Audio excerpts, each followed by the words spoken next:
اعوذ بالله من الشیطان الرجیم. پناه میبرم به خداوند از شیطانی رانده شده. بسم الله الرحمن الرحیم.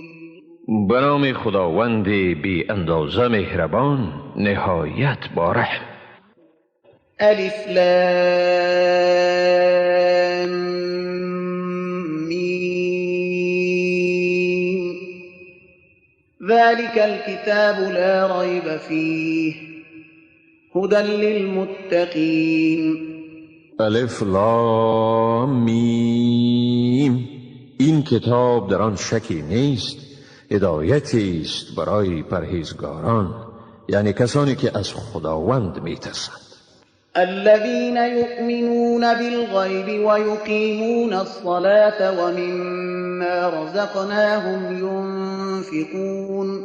آنانی که به غیب ایمان میارند و نماز خود را به تمام و کمال برپا می‌دارند و از آنچه برایشان روزی گردانیده ایم خرج می‌کنند.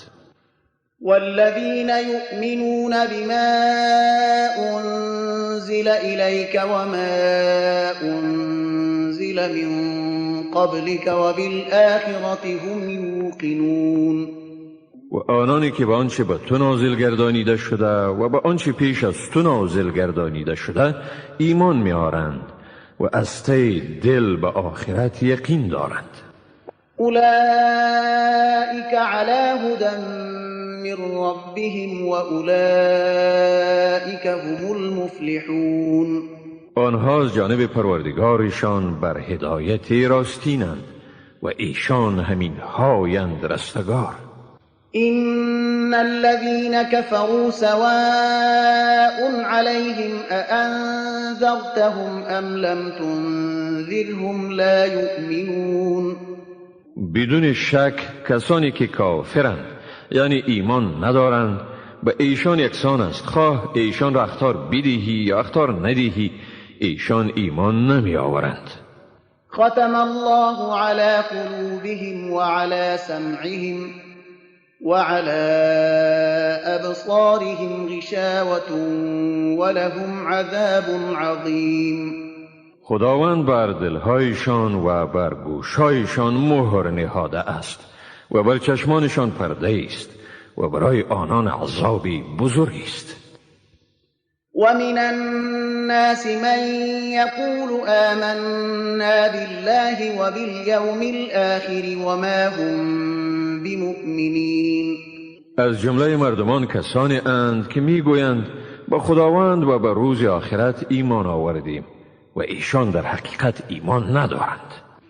يخادعون الله والذين آمنوا وما يخدعون إلا أنفسهم وما يشعرون. ایشان چنین میپندارند که خدا و مؤمنان را فریب میدهند، ولی در واقع جز خویشتن کسی دیگر را فریب نمیدهند و این موضوع را درک نمیکنند. في قلوبهم مرض فزادهم الله مرضا ولهم عذاب أليم بما كانوا يكذبون. در دلهایشان بیماری است و خداوند بیماریشان را افزوده است و برای ایشان عذابی دردناکی است به سبب آنکه دروغ میگفتند. وإذا قيل لهم لا تفسدوا في الأرض قالوا إنما نحن مصلحون.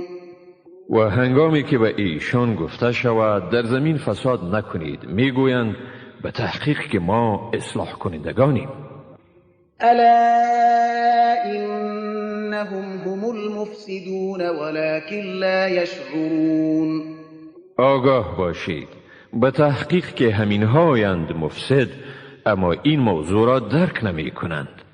وَإِذَا قِيلَ لَهُمْ آمِنُوا كَمَا آمَنَ النَّاسُ قَالُوا أَنُؤْمِنُ كَمَا آمَنَ السُّفَهَاءُ أَلَا إِنَّهُمْ هُمُ السُّفَهَاءُ وَلَكِنْ لَا يَعْلَمُونَ. و هنگامی که به ایشان گفته شود ایمان آورید طوری که این مردم یعنی یاران پیامبر صلی الله علیه و سلم ایمان آورده اند میگویند آیا ما ایمان آوریم طوری که این بیخردان ایمان آورده اند؟ آگاه باشید به تحقیق که ایشانند بیخرد اما نمیدانند. وَإِذَا لَقُوا الَّذِينَ آمَنُوا قَالُوا آمَنَّا وَإِذَا خَلَوْا إِلَى شَيَاطِينِهِمْ قَالُوا إِنَّا مَعَكُمْ إِنَّمَا نَحْنُ مُسْتَهْزِئُونَ. و هنگامی که با مؤمنان ملاقات می کنند می گویند ما ایمان آورده ایم، ولی هنگامی که با شیطانهای خود تنها شوند می گویند ما اصلا با شما هستیم، ما صرف مسلمانان را تمسخر می کنیم. الله يستهزئ بهم ويمدهم في طغيانهم يعمهون. خداوند به ایشان جزای استهزایشان را می دهد و ایشان را در سرکشیشان مهلت می دهد تا سرگردان بمانند. أولئك الذين اشتروا الضلالة بالهدى فما ربحت تجارتهم وما كانوا مهتدين. آنها کسانی اند که گمراهی را به هدایت خریده اند، پس تجارتشان سود نکرد و ایشان رهیاب نیستند. مثلهم كمثل الذي استوقد نارا فلما أضاءت ما حوله ذهب الله بنورهم وتركهم في ظلمات لا يبصرون. مثال ایشان مثال کسی است که آتش افروخت، پس چون آن آتش اطراف او را روشن کرد، خداوند روشنی ایشان را میبرد و آنها را در تاریکی مطلق میگذارد که چیزی را نبینند. صم بكم عمي فهم لا يرجعون. کرند، گنگند و کورند، بنابراین ایشان به راه بر نمیگردند. أو كصيب من السماء فيه ظلمات ورعد وبرق يجعلون أصابعهم في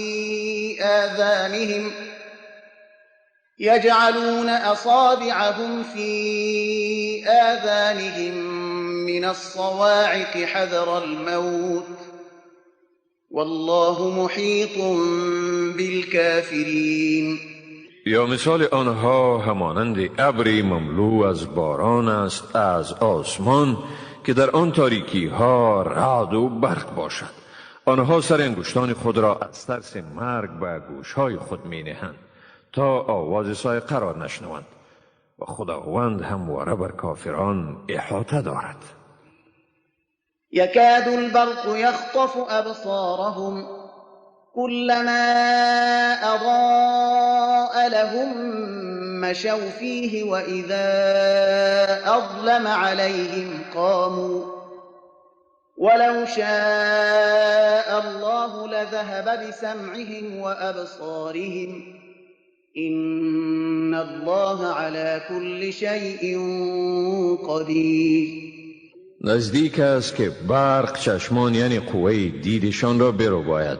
هر باری که روشنایی به ایشان بتابد در آن راه می روند و هنگامی که تاریکی بر ایشان چیره شود استاده می شوند. و اگر خداوند می خواست بدون شک شنوایی و چشمان یعنی بیناییشان را می برد. حقا که خداوند بر همه چیز تواناست. يا أيها الناس اعبدوا ربكم الذي خلقكم والذين من قبلكم لعلكم تتقون. ای مردم، پروردگار خویش را بپرستید، آنکه شما و کسانی را که پیش از شما بودند آفرید تا باشد که پرهیزگار شوید.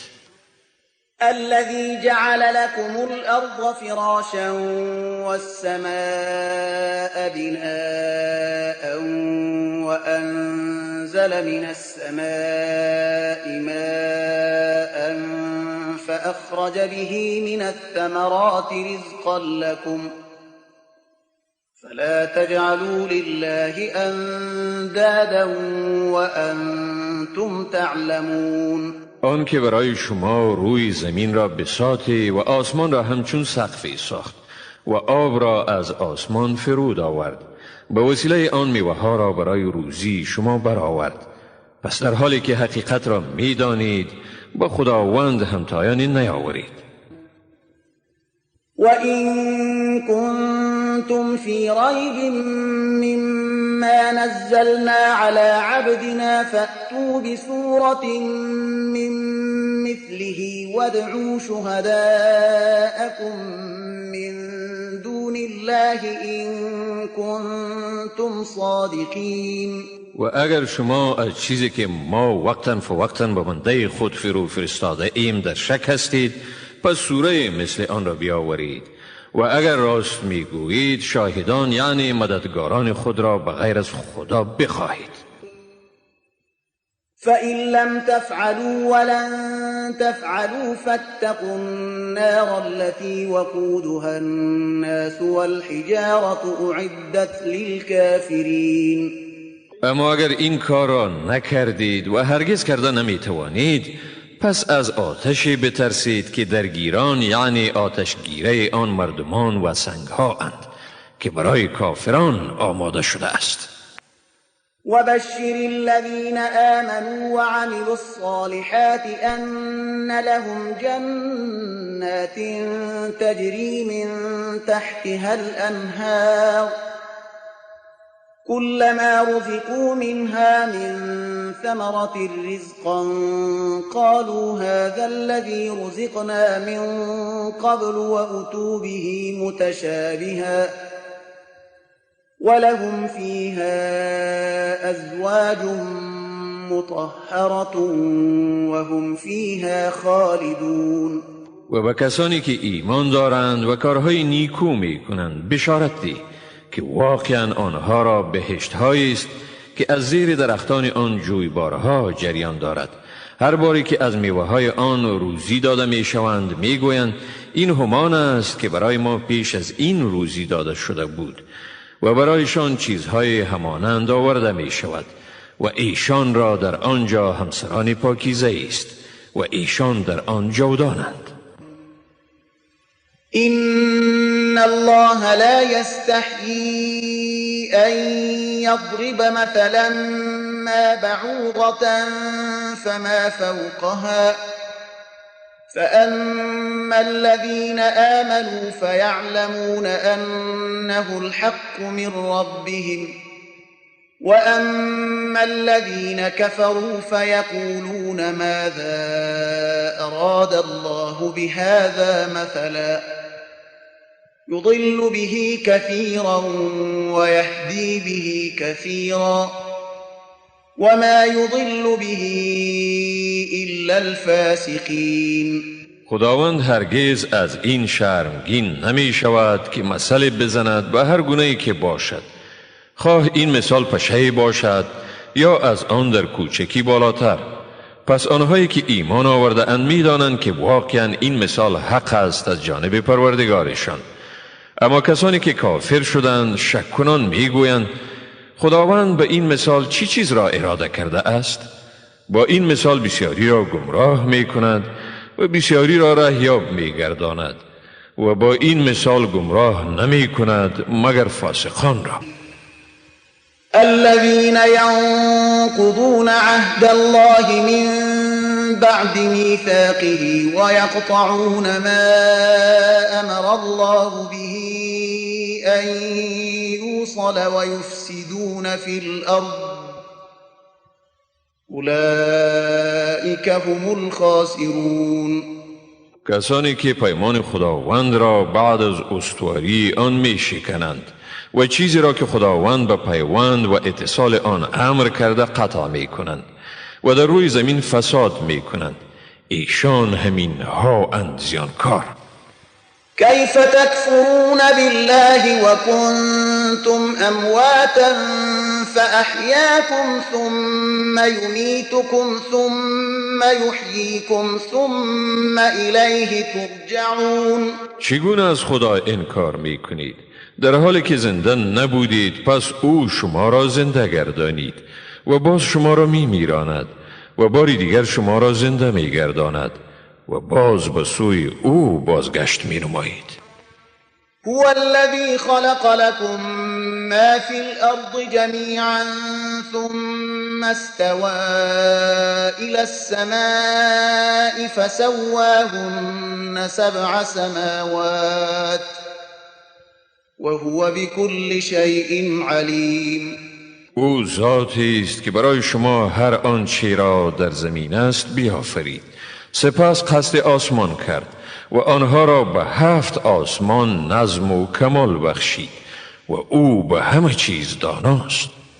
وَإِذْ قَالَ رَبُّكَ لِلْمَلَائِكَةِ إِنِّي جَاعِلٌ فِي الْأَرْضِ خَلِيفَةً قَالُوا أَتَجْعَلُ فِيهَا مَن يُفْسِدُ فِيهَا وَيَسْفِكُ الدِّمَاءَ وَنَحْنُ نُسَبِّحُ بِحَمْدِكَ وَنُقَدِّسُ لَكَ قَالَ إِنِّي أَعْلَمُ مَا لَا تَعْلَمُونَ. بیادار که چون پروردگار تو به فرشتگان گفت من در روی زمین خلیفه را می آفرینم، فرشتگان گفتند آیا کسی را در آن خلیفه می گردانی که در آن فساد می کند و خون می ریزد؟ در حالی که ما تسبیح و ستایش تو را به جا می آوریم و تو را تقدیس می نماییم. خدا گفت حقا من می دانم آنچه را که شما نمی دانید. وعلم آدم الأسماء كلها ثم عرضهم على الملائكة فقال أنبئوني بأسماء هؤلاء إن كنتم صادقين. خداوند برای آدم اسما یعنی اسرار اشیا را آموخت. باز آن اشیا را به فرشتگان پیش کرد و گفت اگر شما راستگو هستید پس نام این چیزها را به من بگویید. قالوا سبحانك لا علم لنا إلا ما علمتنا إنك أنت العليم الحكيم. آنها گفتند پاکی تو، ما را هیچ علمی نیست مگر آنچه تو به ما آموختی، براستی که تو و تنها تو دانا و حکیمی. قال يا آدم أنبئهم بأسمائهم فلما أنبأهم بأسمائهم قال ألم أقل لكم إني أعلم غيب السماوات والأرض قال ألم أقل لكم إني أعلم غيب السماوات والأرض وأعلم ما تبدون وما كنتم تكتمون. خداوند گفت ای آدم فرشتگان را از نامها یعنی اسرار اشیا آگاه گردان. هنگامی که آدم نامهای آنها یعنی اسرار را گفت خداوند فرمود آیا من به شما نگفته بودم که من و تنها من به اسرار آسمانها و زمین آگاهم و آنچه را که شما آشکار می کنید و آنچه را که شما پنهان می دارید می دانم. وَإِذْ قُلْنَا لِلْمَلَائِكَةِ اسْجُدُوا لِآدَمَ فَسَجَدُوا إِلَّا إِبْلِيسَ أَبَى وَاسْتَكْبَرَ وَكَانَ مِنَ الْكَافِرِينَ. و بیادار چون به فرشتگان گفتیم به آدم سجده کنید، ایشان به آدم سجده کردند جز ابلیس. او از امر خداوند ابا ورزید و تکبر کرد و از جمله کافران بود. وَقُلْنَا يَا آدَمُ اسْكُنْ أَنْتَ وَزَوْجُكَ الْجَنَّةَ وَكُلَا مِنْهَا رَغَدًا حَيْثُ شِئْتُمَا وَلَا تَقْرَبَا هَذِهِ الشَّجَرَةَ فَتَكُونَا مِنَ الظَّالِمِينَ. و گفتیم ای آدم تو و همسرت در بهشت بسر برید و از نعمتهای فراوان آنجا هرچی که بخواهید بخورید، اما به این درخت نزدیک نشوید که از ستمگاران خواهید شد. فأزلهما الشيطان عنها فأخرجهما مما كانا فيه وقلنا اهبطوا بعضكم لبعض عدو ولكم في الأرض مستقر ومتاع إلى حين. سپس شیطان آنها را از آنجا لغزاند و ایشان را از آنچه یعنی خوشنودی که در آن بودند بیرون کرد. گفتیم فرود آیید، در حالی که بعضی شما دشمن بعضی دیگری خیش خواهید بود و برای شما تا مدتی بر زمین جای سکونت و وسایل زندگی فراهم می باشد. فتلقى آدم من ربه كلمات فتاب عليه إنه هو التواب الرحيم. سپس آدم از پروردگارش کلماتی را دریافت و پروردگارش توبه او را پذیرفت. به تحقیق که او توبه پذیر مهربان است. قلنا اهبطوا منها جميعا فإما يأتينكم مني هدى فمن تبع هداي فلا خوف عليهم ولا هم يحزنون. گفتیم همه شما از اینجا فرود آیید، پس هرگاه از طرف من به شما هدایت آمد، کسانی که هدایت ما را پیروی کنند برایشان خوفی نیست و نی هم ایشان اندوهگین می شوند. والذين كفروا وكذبوا بآياتنا أولئك أصحاب النار هم فيها خالدون. اما کسانی که کافر شده اند و آیات ما را تکذیب کرده اند ایشان از اهل آتش می باشند و در آنجا جاودانه به سر می برند.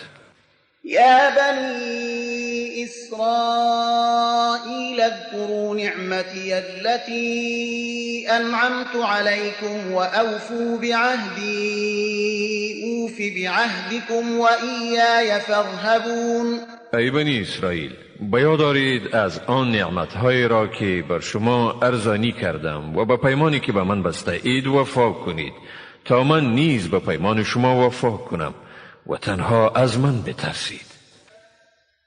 وآمنوا بما أنزلت مصدقا لما معكم ولا تكونوا أول كافر به ولا تشتروا بآياتي ثمنا قليلا وإياي فاتقون. و به آنچه نازل کرده ام ایمان بیاورید، در حالی که این کتاب تصدیق کننده همان کتابی است که با شما می باشد و شما نخستین انکار کنندگان آن نباشید و آیات مرا در برابر بهای ناچیز مفروشید و تنها از من بترسید. ولا تلبسوا الحق بالباطل وتكتموا الحق وأنتم تعلمون. حق را با باطل میامیزید و حق را پنهان نکنید در حالی که میفهمید. وأقيموا الصلاة وآتوا الزكاة واركعوا مع الراكعين. نماز را به تمام و کمال ادا نمایید، زکات را بپردازید و با رکوع کنندگان رکوع نمایید، یعنی نماز را به جماعت بگذارید. أتأمرون الناس بالبر وتنسون أنفسكم وأنتم تتلون الكتاب أفلا تعقلون. آیا مردم را به نیکوکاری امر می کنید و خود را فراموش می دارید در حالی که کتاب را می خوانید؟ آیا درک نمی کنید؟ واستعینوا بالصبر والصلاة وإنها لكبيرة إلا على الخاشعين. و به شکیبایی و نماز یاری خداوند را بجویید و این واقعا گران است مگر بر فروتنان. الذين يظنون أنهم ملاقو ربهم وأنهم إليه راجعون. آنانی که باور دارند که با پروردگار خود ملاقی می شوند و یقینا ایشان به سوی او باز می گردند. يا بني إسرائيل اذكروا نعمتي التي أنعمت عليكم وأني فضلتكم على العالمين. ای بنی اسرائیل، آن نعمت‌های را که من به شما ارزانی کردم یاد دارید و نیز به یاد دارید که من شما را بر همه جهانیان برتری دادم. واتقوا يوما لا تجزي نفس عن نفس شيئا ولا يقبل منها شفاعة ولا يؤخذ منها عدل ولا هم ينصرون. و از روزی بترسید که هیچ کس از هیچ کسی دیگر عذاب را دفع نمی کند و نی برای آن شفاعت قبول می شود و نی از آن عوضی پذیرفته می شود و نی هم به ایشان یاری داده می شود. وَإِذْ نَجَّيْنَاكُمْ مِنْ آلِ فِرْعَوْنَ يَسُومُونَكُمْ سُوءَ الْعَذَابِ يُذَبِّحُونَ أَبْنَاءَكُمْ وَيَسْتَحْيُونَ نِسَاءَكُمْ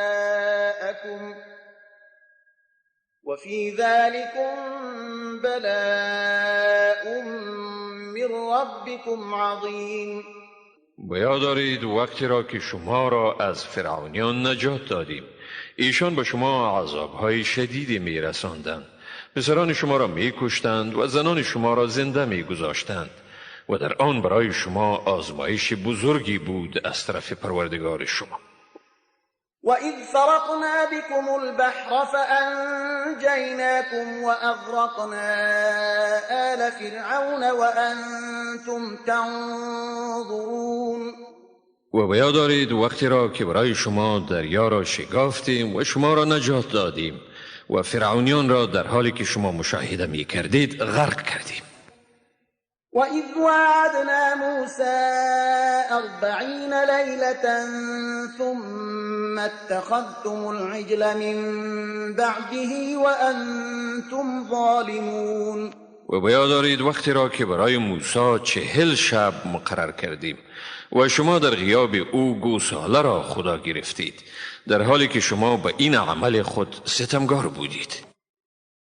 ثم عفونا عنكم من بعد ذلك لعلكم تشكرون. بعد از آن شما را عفو کردیم تا باشد که سپاسگزار شوید. وَإِذْ آتَيْنَا مُوسَى الْكِتَابَ وَالْفُرْقَانَ لَعَلَّكُمْ تَهْتَدُونَ.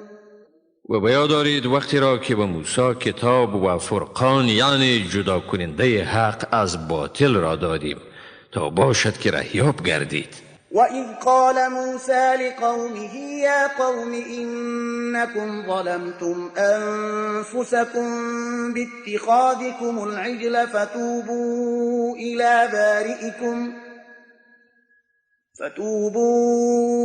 إِلَى بَارِئِكُمْ فَاقْتُلُوا أَنفُسَكُمْ ذَلِكُمْ خَيْرٌ لَكُمْ عِندَ بَارِئِكُمْ فَتَابَ عَلَيْكُمْ إِنَّهُ هُوَ التَّوَّابُ الرَّحِيمُ.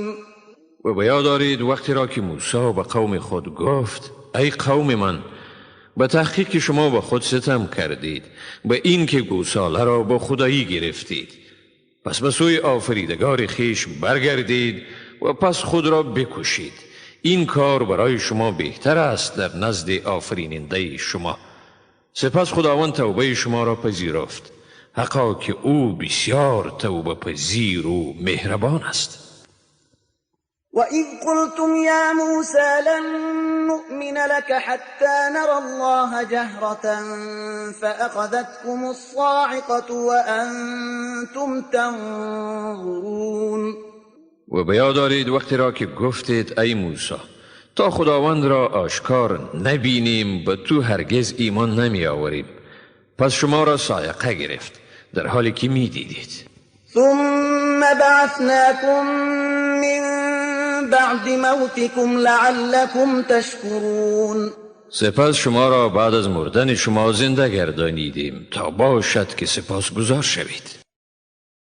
وظللنا عليكم الغمام وأنزلنا عليكم المن والسلوى كلوا من طيبات ما رزقناكم وما ظلمونا ولكن كانوا أنفسهم يظلمون. و ابر را بر شما سایبان ساختیم و بر شما من و سلوا فرو فرستادیم و گفتیم از چیزهای پاکیزه‌ای که به شما روزی داده ایم بخورید به ما ستم نکردند بلکه به خود ستم می کردند. وَإِذْ قُلْنَا ادْخُلُوا هَٰذِهِ الْقَرْيَةَ فَكُلُوا مِنْهَا حَيْثُ شِئْتُمْ رَغَدًا وَادْخُلُوا الْبَابَ سُجَّدًا وَقُولُوا حِطَّةٌ نَّغْفِرْ لَكُمْ خَطَايَاكُمْ وَسَنَزِيدُ الْمُحْسِنِينَ. و به یاد دارید وقتی را که گفتیم در این شهر داخل شوید و از چیزهای فراوان آنجا سیر بخورید و به دروازه با فروتنی درآیید و بگویید خدایا گناهان ما را بیامرز، در حالتی درآیید که در کردار و گفتار خود خاشع و متواضع باشید تا خطاهای شما را بیامرزیم و پاداش نیکوکاران را بسیار سازیم. فبدل الذين ظلموا قولا غير الذي قيل لهم فأنزلنا على الذين ظلموا رجزا من السماء بما كانوا يفسقون. اما ستمگاران آن کلمه را به غیر آنچه به ایشان گفته شده بود تبدیل کردند، بنابراین ما به ستمگاران به سبب فسقی که مرتکب می شدند عذاب را از آسمان فرو فرستادیم. وَإِذِ اسْتَسْقَىٰ مُوسَىٰ لِقَوْمِهِ فَقُلْنَا اضْرِب بِّعَصَاكَ الْحَجَرَ فَانفَجَرَتْ مِنْهُ 12 عَيْنًا قَدْ عَلِمَ كُلُّ أُنَاسٍ مَّشْرَبَهُمْ كُلُوا وَاشْرَبُوا مِن رِّزْقِ اللَّهِ وَلَا تَعْثَوْا فِي الْأَرْضِ مُفْسِدِينَ. و به یاد دارید وقتی را که موسی برای قوم خود آب خواست گفتیم عصای خود را به سنگ بزن و بیدرنگ از آن 12 چشمه جوشید. هر دسته جای آب خوردن خود را شناخت. از روزی که خداوند به شما ارزانی کرده است بخورید و بنوشید و در زمین فساد کنان به تبهکاری دست نیازید. وَإِذْ قُلْتُمْ يَا مُوسَىٰ لَن نَّصْبِرَ عَلَىٰ طَعَامٍ وَاحِدٍ فَادْعُ لَنَا رَبَّكَ يُخْرِجْ لَنَا مِمَّا تُنبِتُ الْأَرْضُ مِن بَقْلِهَا وَقِثَّائِهَا وَفُومِهَا وَعَدَسِهَا وَبَصَلِهَا قَالَ أَتَسْتَبْدِلُونَ الَّذِي هُوَ أَدْنَىٰ بِالَّذِي هُوَ خَيْرٌ اهبطوا مصرا فإن لكم ما سألتم وضربت عليهم الذلة والمسكنة وباءوا بغضب من الله ذلك بأنهم كانوا يكفرون بآيات الله ويقتلون النبيين بغير الحق ذلك بما عصوا وكانوا يعتدون. و به یاد دارید وقتی را که گفتید ای موسی ما هرگز برای همیشه به یک نوع غذا صبر نمی کنیم، پس برای ما از پروردگار خود بخواه که به ما چیزی بدهد که زمین می رویاند، از سبزیجات آن، تره و بادرنگ آن، سیر، گندم آن، عدس آن و پیاز آن. موسی گفت آیا چیز بهتر را به چیز پس تبدیل می کنید؟ به شهر فرود آیید، حقا که برای شما هر آنچه را خواسته باشید موجود است. و بر ایشان مهر خواری و ناداری زده شد و به قهر خداوند بازگشتند. این خواری و ذلت به سبب آن بود که از آیات خداوند انکار می کردند و پیامبران را به ناحق می کشتند. این سببی بود که ایشان عصیان می کردند و تجاوزکار بودند. إن الذين آمنوا والذين هادوا والنصارى والصابئين من آمن بالله واليوم الآخر وعمل صالحا فلهم أجرهم عند ربهم ولا خوف عليهم ولا هم يحزنون.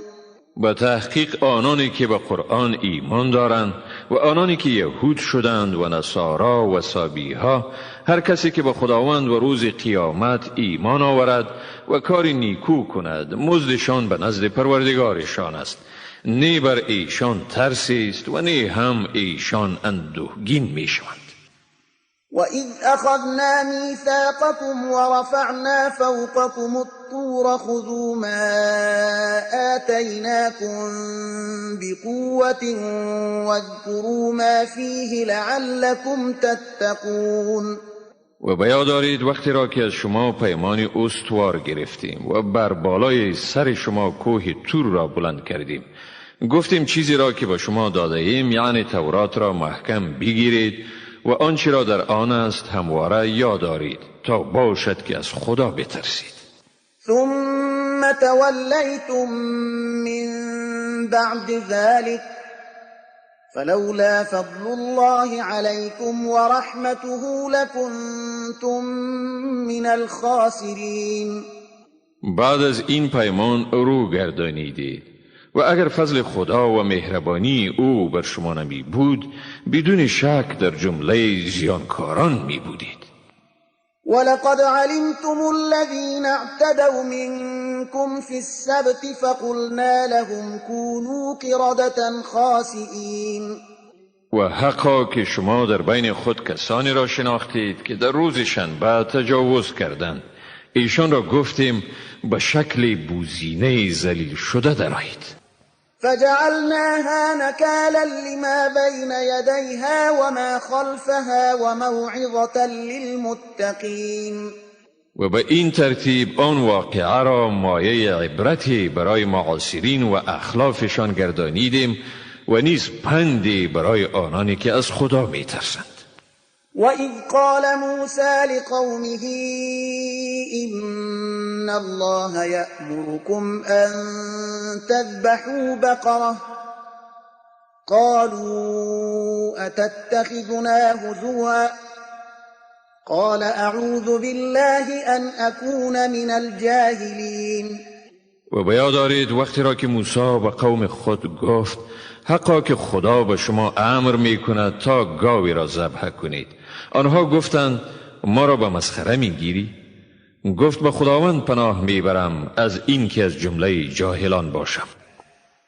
قالوا ادع لنا ربك يبين لنا ما هي قال إنه يقول إنها بقرة لا فارض ولا بكر عوان بين ذلك فافعلوا ما تؤمرون. گفتند از پروردگار خود بخواه به ما بیان کند که آن گاو چگونه است. گفت خداوند می فرماید این گاو است نه پیر یعنی از کار افتاده و نه جوان یعنی نارسیده، بلکه میانه بین این دو، پس آنچه را به آن مأمور شده اید بجارید. قالوا ادع لنا ربك يبين لنا ما لونها قال إنه يقول إنها بقرة صفراء فاقع لونها تسر الناظرين. گفتند برای ما از پروردگار خود بخواه تا بیان کند که آن گاو چی رنگی دارد. گفت خداوند میگوید بیشک آن گاوی است زرد یک دست که رنگ آن بینندگان را شاد و مسرور سازد. قالوا ادع لنا ربك يبين لنا ما هي إن البقرة شابه علينا وإنا إن شاء الله لمهتدون. گفتند برای ما از پروردگار خود بخواه تا برای ما بیان کند که آن گاو چگونه است. گاو بر ما مبهم شده است، اگر خداوند خواسته باشد ما واقعا راهیاب خواهیم شد. قال إنه يقول إنها بقرة لا ذلول تثير الأرض ولا تسقي الحرث مسلمة لا شية فيها قالوا الآن جئت بالحق فذبحوها وما كادوا يفعلون. گفت خداوند میگوید به تحقیق آن گاوی است که نی مهنت قلبه زمین و نی آبیاری کشت را کشیده است، سالم است و بی داغ و لکه. گفتند اکنون سخن راست را آوردی. سپس ایشان آن گاو را ذبح کردند و نزدیک نبودند که آن گاو را ذبح نمایند. وَإِذْ قَتَلْتُمْ نَفْسًا فَادَّارَأْتُمْ فِيهَا والله مخرج ما كنتم تكتمون. و بیاد دارید وقتی را که شخصی را کشتید و در مورد آن جنایت در بین خود به نزاع افتادید، اما خداوند آشکار کننده است آنچه را شما پنهان می کردید. فقلنا اضربوه ببعضها كذلك يحيي الله الموتى ويريكم آياته لعلكم تعقلون.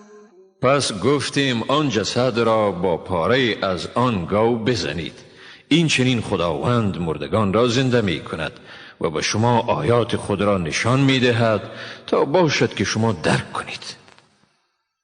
ثم قست قلوبكم من بعد ذلك فهي كالحجارة أو أشد قسوة وإن من الحجارة لما يتفجر منه الأنهار وإن منها لما يشقق فيخرج منه الماء وإن منها لما يهبط من خشية الله وما الله بغافل عما تعملون. پس از آن باز دلهای شما سخت شد به درجه سنگ یا از آن هم سخت‌تر. بعضی از سنگ‌ها هستند که از آنها جوی‌ها جاری می شود و برخی از سنگ‌ها هستند که شق می شوند و از آنها آب می براید و هم سنگ‌های اند که از خشم خداوند فرو می غلطند و خداوند از آنچه می کنید غافل نیست. افتطمعون ان يؤمنوا لكم وقد كان فريق منهم يسمعون كلام الله ثم يحرفونه من بعد ما عقلوه وهم يعلمون. ای مسلمانان، آیا توقع دارید که ایشان به آیین شما ایمان بیاورند در حالی که گروهی از ایشان کلام خدا را شنیدند و بعد از آن که حقانیت آن را درک می کردند آن را آگاهانه تحریف می نمودند؟ وَإِذَا لَقُوا الَّذِينَ آمَنُوا قَالُوا آمَنَّا وَإِذَا خَلَا بَعْضُهُمْ إِلَى بَعْضٍ قَالُوا أَتُحَدِّثُونَهُم بما فتح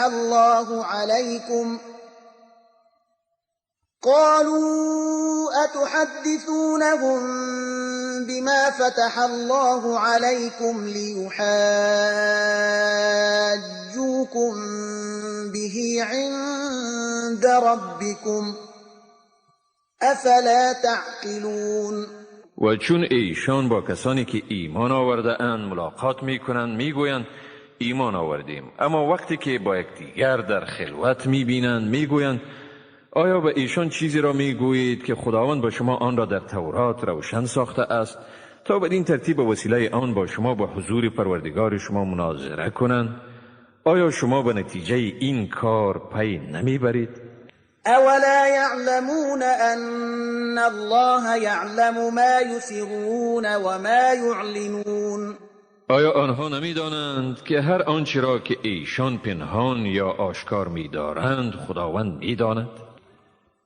ومنهم أميون لا يعلمون الكتاب إلا أماني وإن هم إلا يظنون.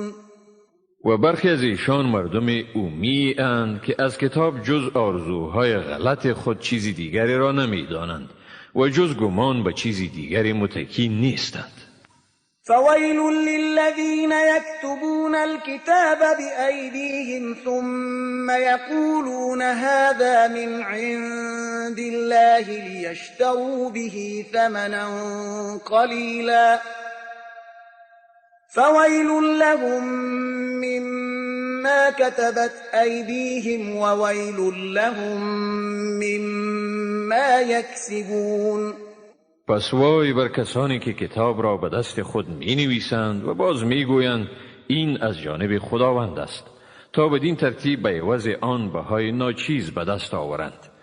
پس وای بر ایشان در برابر آنچه دستهایشان نوشته است و وای بر ایشان در برابر آنچه از این عمل خود کسب می کنند. وقالوا لن تمسنا النار إلا أياما معدودة قل أتخذتم عند الله عهدا فلن يخلف الله عهده أم تقولون على الله ما لا تعلمون. و گفتند به تحقیق که ما را آتش دوزخ جز چند روز محدودی تماس نمی کند. به ایشان بگوی آیا از نزد خداوند پیمانی گرفته اید که خداوند هرگز پیمان خود را نقض نمی کند؟ این که درباره خداوند چیزی را می گویید که نمی دانید؟ بلى من كسب سيئة وأحاطت به خطيئته فأولئك أصحاب النار هم فيها خالدون. نخیر، آنانی که گناهی را مرتکب شده اند و آنها را گناهشان احاطه کرده است، پس همین هایند دوزخی، ایشان در آنجا همیشه میمانند. والذين آمنوا وعملوا الصالحات أولئك أصحاب الجنة هم فيها خالدون. و آنانی که ایمان آوردند و عمل شایسته انجام دادند، همین هایند بهشتی، ایشان در آنجا جاودانه به سر میبرند. وَإِذْ أَخَذْنَا مِيثَاقَ بَنِي إِسْرَائِيلَ لَا تَعْبُدُونَ إِلَّا اللَّهَ وَبِالْوَالِدَيْنِ إِحْسَانًا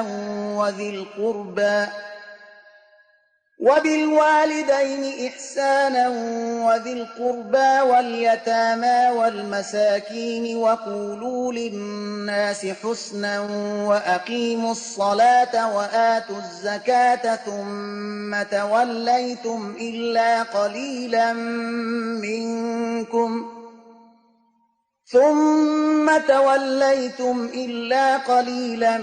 منكم وأنتم معرضون. و به یاد آورید وقتی را که از بنی اسرائیل پیمان گرفتیم که به جز خداوند چیز دیگری را نپرستید، با پدر و مادر، خویشاوندان، یتیمان و بینوایان رفتاری نیکو ورزید، با مردم به نیکویی حرف زنید، نماز را به تمام و کمال ادا نمایید، زکات را بپردازید. سپس همه شما جز عده کمی به گونه اعراض از آن رو گردانیدید. وَإِذْ أَخَذْنَا مِيثَاقَكُمْ لَا تَسْفِكُونَ دِمَاءَكُمْ وَلَا تُخْرِجُونَ أَنفُسَكُمْ مِنْ دِيَارِكُمْ ثُمَّ أَقْرَرْتُمْ وَأَنْتُمْ تَشْهَدُونَ. و به یاد آورید وقتی را که پیمان استوار شما را گرفتیم که خونهای خیش را نریزید و یکدیگر خود را از دیار خیش بیرون مکنید و سپس اقرار کردید و بر آن گواه بودید. ثم أنتم هؤلاء تقتلون أنفسكم وتخرجون فريقا منكم من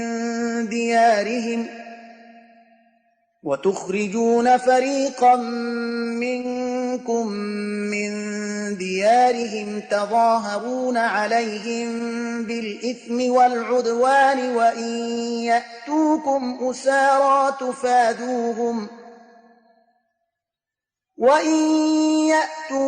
أسارى تفادوهم وهو محرم عليكم إخراجهم أفتؤمنون ببعض الكتاب وتكفرون ببعض فما جزاء من يفعل ذلك منكم إلا خزي في الحياة الدنيا ويوم القيامة يردون إلى أشد العذاب وما الله بغافل عما تعملون. باز این شما هستید که یکدیگر خود را میکشید، گروهی از مردم خود را از دیارشان تبعید میکنید، به ضد ایشان در گناه و ظلم پشتیبان یکدیگر میشوید و اگر ایشان به قسم اسیر به شما میآیند فدیه ایشان را میدهید در حالی که تعبید ایشان به ذات خود بر شما حرام گردیده بود. پس آیا به قسمتی از کتاب ایمان می آورید و از قسمت دیگری انکار می کنید؟ پس جزای کسی از شما که چنین کند جز رسوایی در زندگی دنیا و بازگشت به شدیدترین عذاب در آخرت چیزی دیگری نیست و خداوند از کردار شما غافل نمی باشد. أولئك الذين اشتروا الحياة الدنيا بالآخرة فلا يخفف عنهم العذاب ولا هم ينصرون.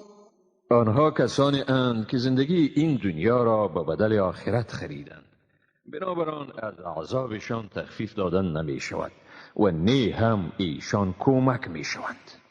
ولقد آتينا موسى الكتاب وقفينا من بعده بالرسل وآتينا عيسى ابن مريم البينات وأيدناه بروح القدس أفكلما جاءكم رسول بما لا تهوى أنفسكم استكبرتم ففريقا كذبتم وفريقا تقتلون. حقا که به موسی کتاب را دادیم و به تعقیب او پیامبران را فرستادیم، به عیسی پسر مریم معجزات روشن دادیم و او را با روح القدس تأیید کردیم. آیا هرگاه رسول نزد شما با چیز آمد که مخالف هوای نفس شما بود در برابر او تکبر کردید، بعضی را تکذیب نمودید و بعضی را میکشید؟ وقالوا قلوبنا غلف بل لعنهم الله بكفرهم فقلیلا ما یؤمنون. ایشان میگویند دلهای ما در غلاف است. نه خیر، بلکه به سبب کفرشان خداوند بر آنها لعنت کرده است، پس تعداد اندکی از ایشان ایمان می آورند. ولما جاءهم كتاب من عند الله مصدق لما معهم وكانوا من قبل يستفتحون على الذين كفروا فلما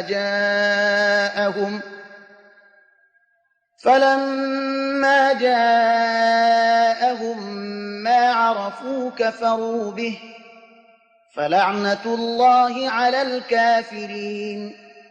هنگامی که به ایشان از جانب خداوند کتاب آمد، کتابی که تصدیق دهنده چیزی بود که در نزد ایشان می باشد، یعنی تصدیق دهنده تورات بود، از آن انکار ورزیدند و از پیش آن را وسیله پیروزی خیش بر کافران یعنی مشرکان می پنداشتند.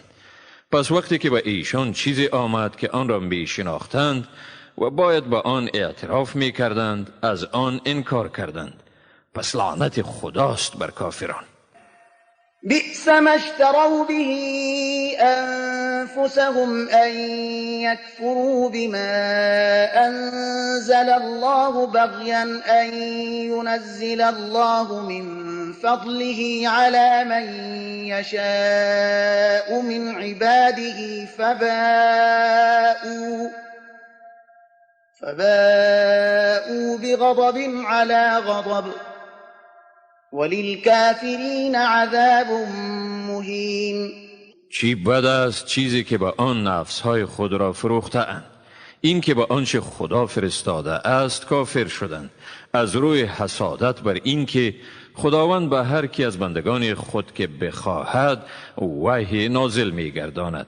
پس خشمی بالای خشمی دیگر آنها را فرو گرفت و برای کافران عذابی رسوا کننده است.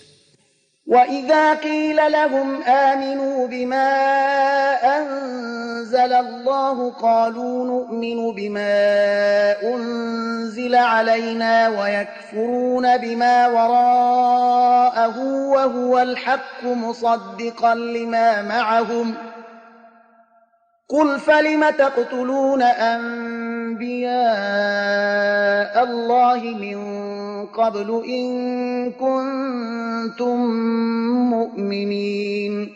چون به ایشان گفته شود به آنچه خداوند فرو فرستاده است ایمان آرید، میگویند ما به چیزی ایمان می آوریم که برای ما فرستاده شده است و ماورای آن را رد می کنند، در حالی که همان چیز حق است و تصدیق کننده کتابی است که به ایشان آمده است. بگو اگر واقعا ایمان دارید پس چرا پیش از این پیامبران خدا را می کشتید؟ ولقد جاءكم موسى بالبينات ثم اتخذتم العجل من بعده وأنتم ظالمون. واقعا که موسی به شما معجزه های را آورد، ولی بعد از آن که وی به کوه تور رفت گوساله را به خدایی گرفتید و شما ستمگارید.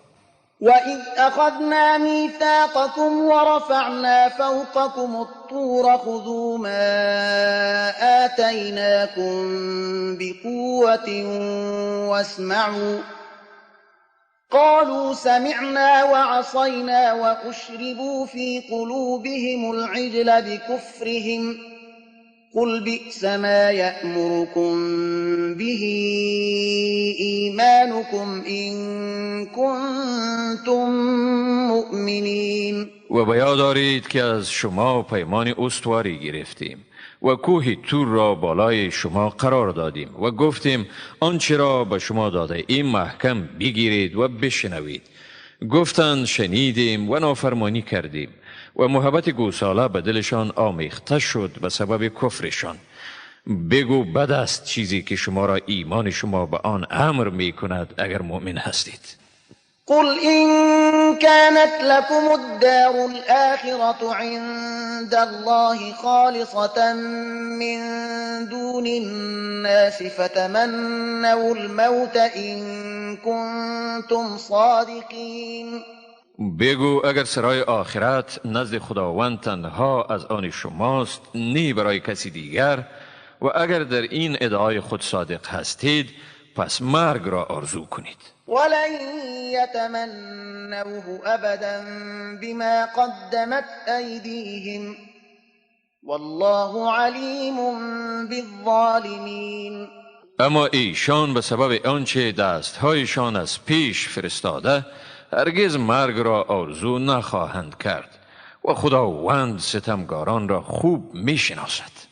ولتجدنهم أحرص الناس على حياة ومن الذين أشركوا يود أحدهم لو يعمر 1000 سنة وما هو بمزحزحه من العذاب أن يعمر والله بصير بما يعملون. تو ایشان را واقعا به زندگی دنیا حریصترین مردم میابی و حریصتر حتی از کسانی که شرک آورده اند.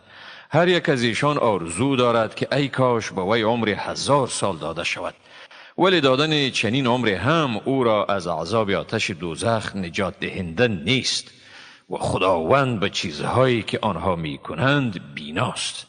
قل من كان عدوا لجبريل فإنه نزله على قلبك بإذن الله مصدقا لما بين يديه وهدى وبشرى للمؤمنين.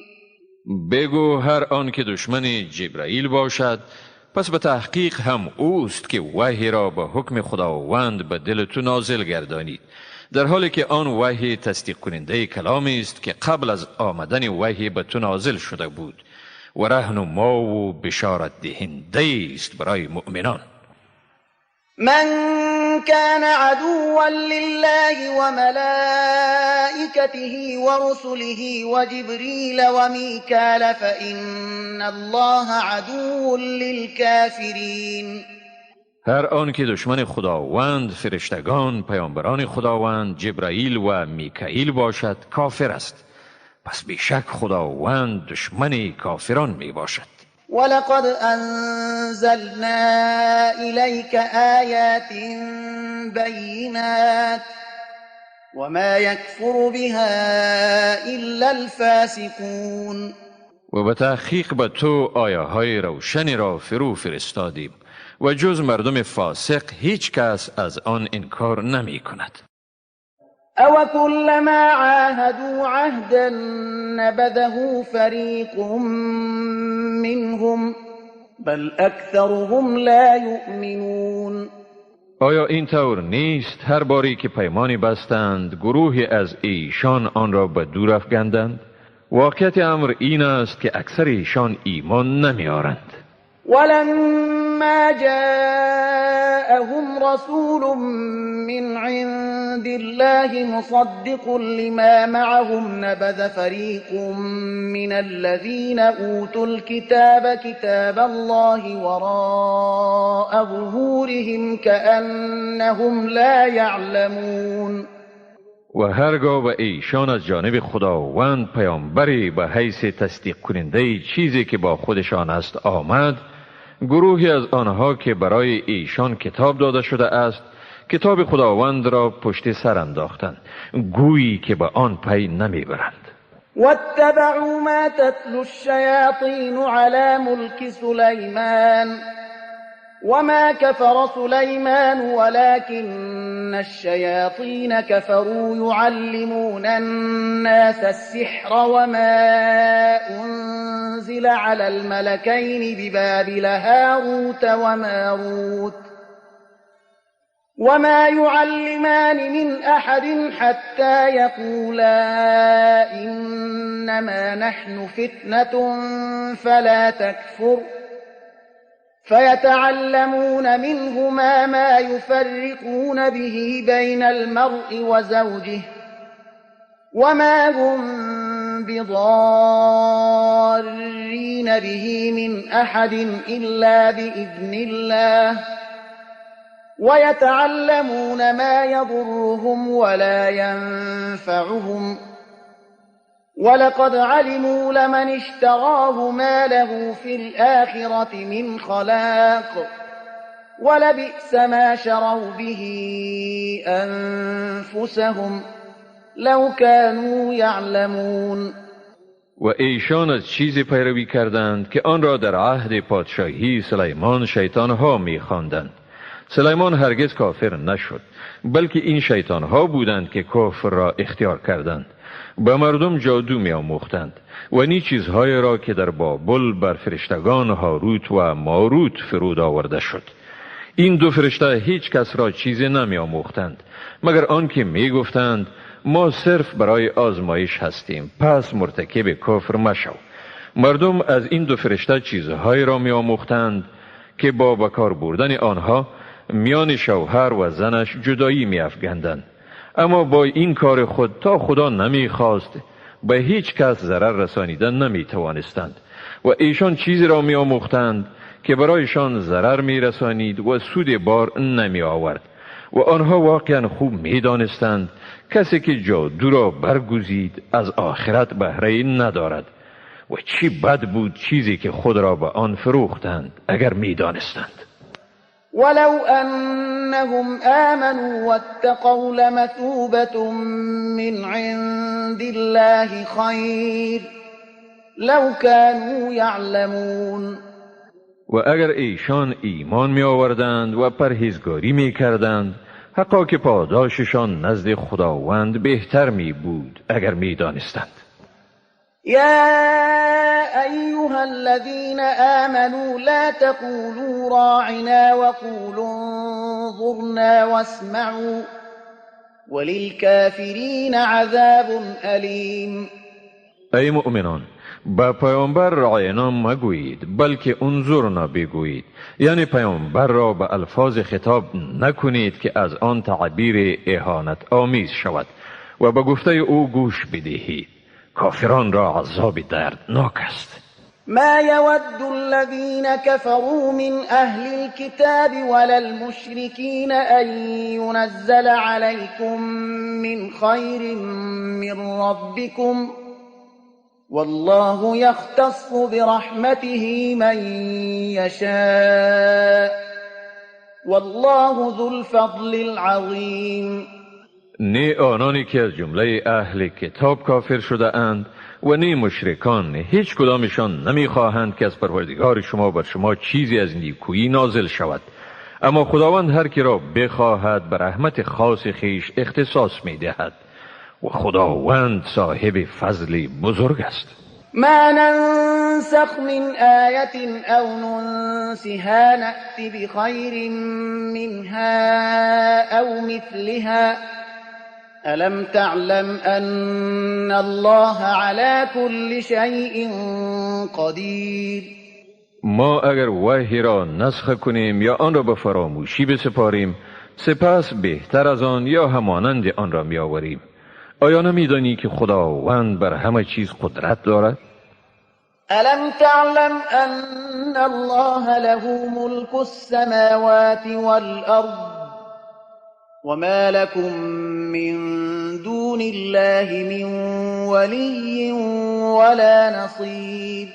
آیا نمیدانی که پادشاهی آسمانها و زمین از آن خداوند است؟ جز خدا شما را نی کارسازی است و نی هم یاری دهنده. أم تريدون أن تسألوا رسولكم كما سئل موسى من قبل ومن يتبدل الكفر بالإيمان فقد ضل سواء السبيل.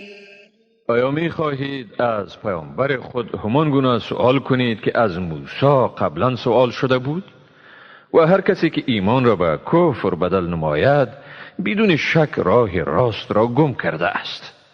ود كثير من أهل الكتاب لو يردونكم من بعد إيمانكم كفارا حسدا من عند أنفسهم من بعد ما تبين لهم الحق فاعفوا واصفحوا حتى يأتي الله بأمره إن الله على كل شيء قدیر.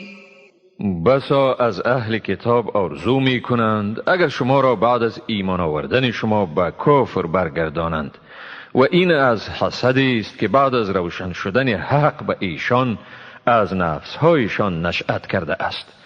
پس ایشان را عفو نمایید و گذشت کنید تا خداوند فرمان خود را اجرا کند، حقا که خداوند بر همه چیزها قدرت دارد. وأقيموا الصلاة وآتوا الزكاة وما تقدموا لأنفسكم من خير تجدوه عند الله إن الله بما تعملون بصير. و نماز را به تمام و کمال برپا دارید و به ادای زکات بپردازید. هر نیکویی را که شما به خویشتن از پیش بفرستید مزد آن را نزد خداوند باز میابید، به تحقیق که خداوند به آنچه میکنید بیناست. وقالوا لن يدخل الجنة إلا من كان هودا أو نصارى تلك أمانيهم قل هاتوا برهانكم إن كنتم صادقين. و گفتند هیچ کسی تا یهود و نصارا نباشد به بهشت راه نمی‌یابد. این آرزوهای باطلشان است. برایشان بگو اگر راست میگویید دلیل خود را بیاورید. بلى من أسلم وجهه لله وهو محسن فله أجره عند ربه ولا خوف عليهم ولا هم يحزنون. نخیر، هر کسی که خود را به خدا تسلیم کند در حالی که نیکوکار باشد مزد خود را نزد پروردگارش می‌یابد. نه ایشان را ترسی است و نه هم ایشان اندوهگین میشوند. وقالت اليهود ليست النصارى على شيء وقالت النصارى ليست اليهود على شيء وهم يتلون الكتاب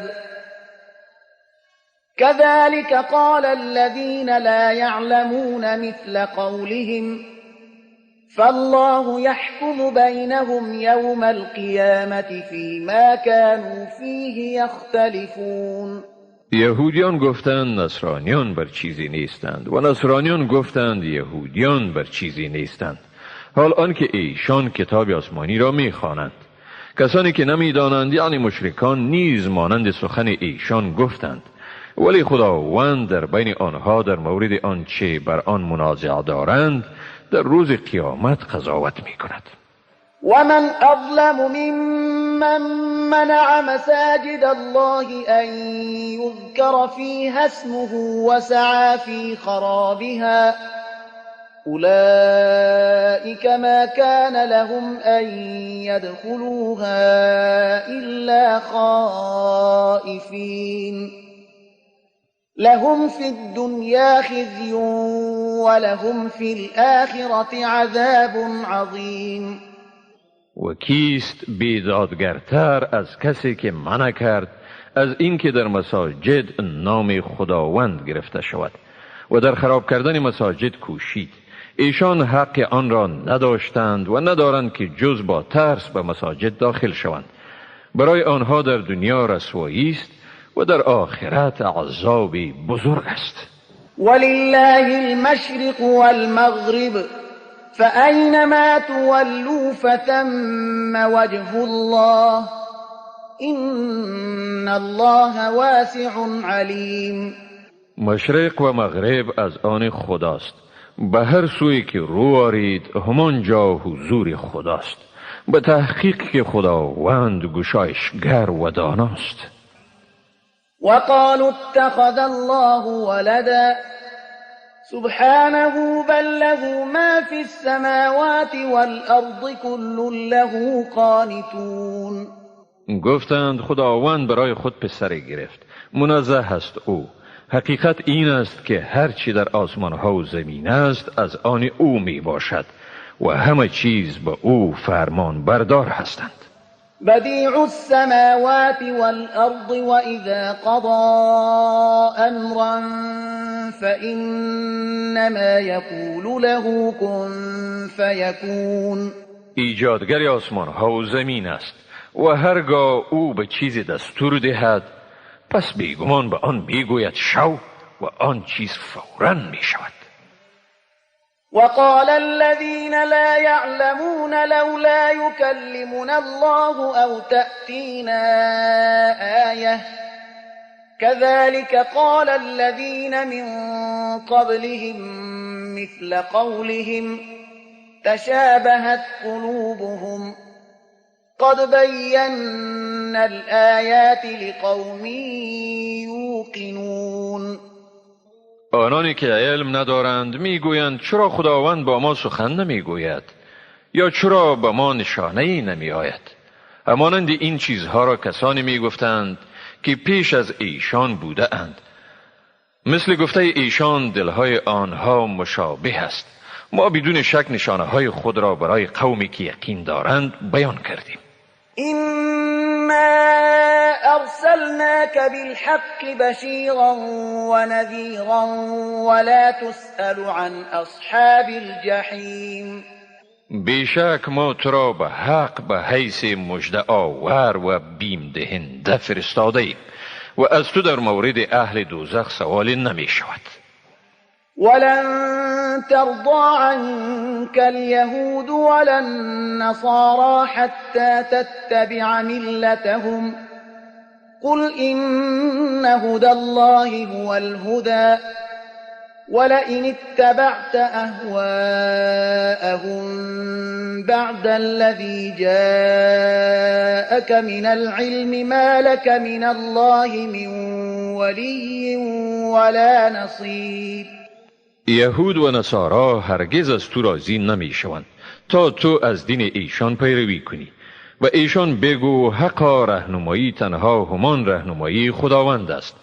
هرگاه بعد از آن که به تو آگاهی حاصل شد اگر از آرزوهای ایشان پیروی کنی در آن صورت برای تو در برابر عذاب خداوند نی کارسازی خواهد بود و نی هم مددگاری. الذين آتيناهم الكتاب يتلونه حق تلاوته أولئك يؤمنون به ومن يكفر به فأولئك هم الخاسرون. آنانی که به ایشان کتاب را داده ایم و حق تلاوت آن را ادا می کنند همانهایند کسانی که به آن ایمان دارند، اما کسانی که از آن انکار ورزند همانهایند زیانکار. يا بني إسرائيل اذكروا نعمتي التي أنعمت عليكم وأني فضلتكم على العالمين. ای بنی اسرائیل، از آن نعمتی که به شما ارزانی کردم به یاد آرید و از این نیز که من شما را بر همه جهانیان برگزیدم. واتقوا يوما لا تجزي نفس عن نفس شيئا ولا يقبل منها عدل ولا تنفعها شفاعة ولا هم ينصرون.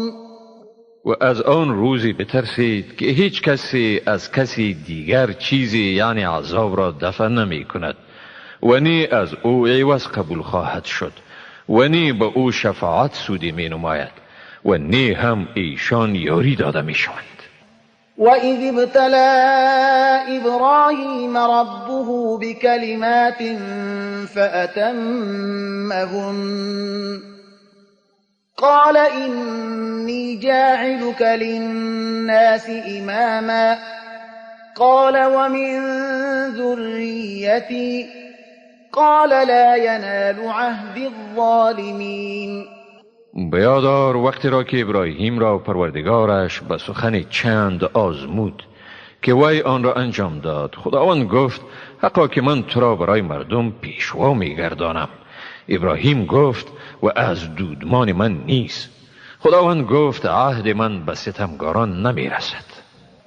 وَإِذْ جَعَلْنَا الْبَيْتَ مَثَابَةً لِلنَّاسِ وَأَمْنًا وَاتَّخِذُوا مِن مَّقَامِ إِبْرَاهِيمَ مُصَلًّى وَعَهِدْنَا إِلَى إِبْرَاهِيمَ وَإِسْمَاعِيلَ أَن طَهِّرَا بَيْتِيَ لِلطَّائِفِينَ وَالْعَاكِفِينَ وَالرُّكَّعِ السُّجُودِ. و بیادارید وقتی را که ما خانه کعبه را برای مردم مرجعی و جای امنی گردانیدیم و گفتیم از مقام ابراهیم نمازگاهی بگیرید و با ابراهیم و اسماعیل قرار گذاشتیم تا خانه مرا برای طواف کنندگان، اعتکاف کنندگان، رکوع کنندگان و سجده کنندگان پاک سازند. وَإِذْ قَالَ إِبْرَاهِيمُ رَبِّ اجْعَلْ هَذَا بَلَدًا آمِنًا وَارْزُقْ أَهْلَهُ مِنَ الثَّمَرَاتِ مَنْ آمَنَ مِنْهُمْ بِاللَّهِ وَالْيَوْمِ الْآخِرِ قَالَ وَمَنْ كَفَرَ فَأُمَتِّعُهُ قَلِيلًا ثُمَّ أَضْطَرُّهُ إِلَى عَذَابِ النَّارِ وَبِئْسَ الْمَصِيرُ. و بیادارید وقتی را که ابراهیم گفت پروردگار من اینجا را یک شهر امن بگردان و مردم آن را از میوه ها روزی بدی. آن عده از ایشان را که به خداوند و روز رستاخیز ایمان دارند. خداوند گفت بلی، کسی را که کافر می شود برای مدت کوتاه او را بهره‌مند می سازم و سپس او را به عذاب آتش می کشانم و چی بد جایست دوزخ. وَإِذْ يَرْفَعُ إِبْرَاهِيمُ الْقَوَاعِدَ مِنَ الْبَيْتِ وَإِسْمَاعِيلُ رَبَّنَا تَقَبَّلْ مِنَّا إِنَّكَ أَنْتَ السَّمِيعُ الْعَلِيمُ. و بیادارید وقتی را که ابراهیم و اسماعیل تهداب خانه کعبه را به این دعا بلند کردند: پروردگار ما این خدمت را از ما بپذیر، به تحقیق که تو تنها تویی شنوا و دانا. ربنا واجعلنا مسلمين لك ومن ذريتنا أمة مسلمة لك وأرنا مناسكنا وتب علينا إنك أنت التواب الرحيم. پروردگار ما را فرمان بردار خود بگردان و از دودمان ما نیز امتی بیافرین مسلمان که تسلیم فرمان تو باشند. مناسک ما را به ما نشان بدی، توبه ما را بپذیر، حقا که تو و تنها تویی توبه پذیر مهربان. ربنا وابعث فيهم رسولا منهم يتلو عليهم آياتك ويعلمهم الكتاب والحكمة ويزكيهم إنك أنت العزيز الحكيم. پروردگار ما، در میان ایشان پیامبر را از بین خودشان مبعوث بفرما که آیات تو را به ایشان بخواند و به ایشان کتاب و حکمت بیاموزد و ایشان را پاک گرداند، به تحقیق که تو صاحب قدرت منعی و با حکمتی. ومن يرغب عن ملة إبراهيم إلا من سفه نفسه ولقد اصطفيناه في الدنيا وإنه في الآخرة لمن الصالحين.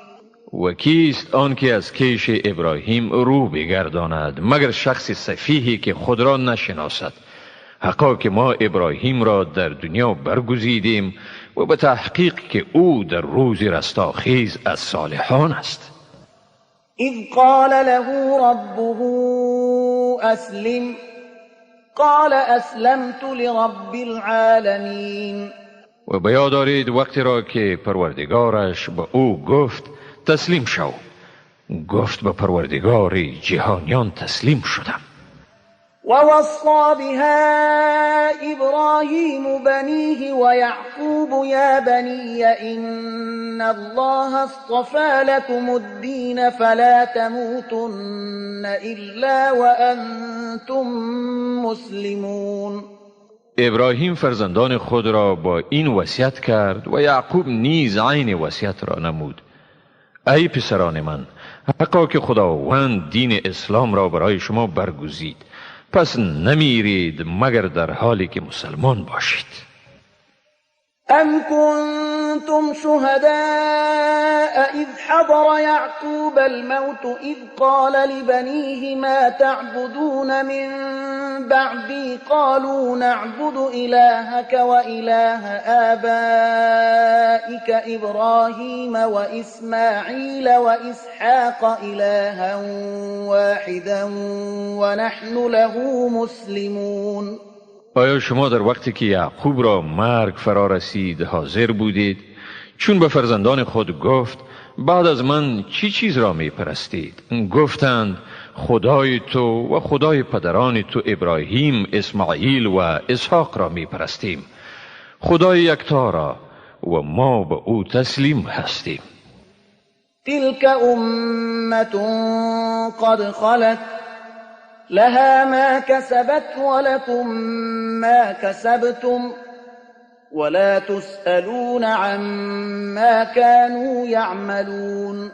آنها امتی بودند که بیگمان گذشتند، هر آنچه کسب کردند از آن ایشان است و هر آنچه شما کسب کردید از آن شماست و شما از اعمال ایشان مورد سؤال قرار نمیگیرید. وقالوا كونوا هودا أو نصارى تهتدوا قل بل ملة إبراهيم حنيفا وما كان من المشركين. و اهل کتاب گفتند یهود یا نصرانی باشید تا رهیاب شوید. برایشان بگو نخیر، بلکه آیین خالص و پاک ابراهیم را پیروی می کنیم و او از مشرکان نبود.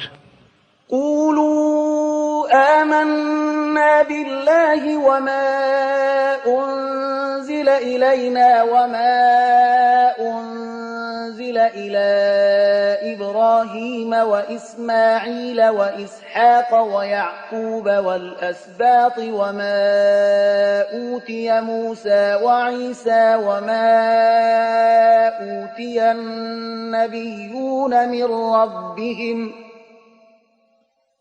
والأسباط وما أوتي موسى وعيسى وما أوتي النبيون من ربهم لا نفرق بين أحد منهم ونحن له مسلمون. بگویید ما به خداوند و آنچه به ما و به ابراهیم، اسماعیل، اسحاق و یعقوب و دودمان او وحی شده ایمان داریم و آنچه به موسی و عیسی داده شد و آنچه به همه پیامبران از جانب پروردگارشان داده شده است.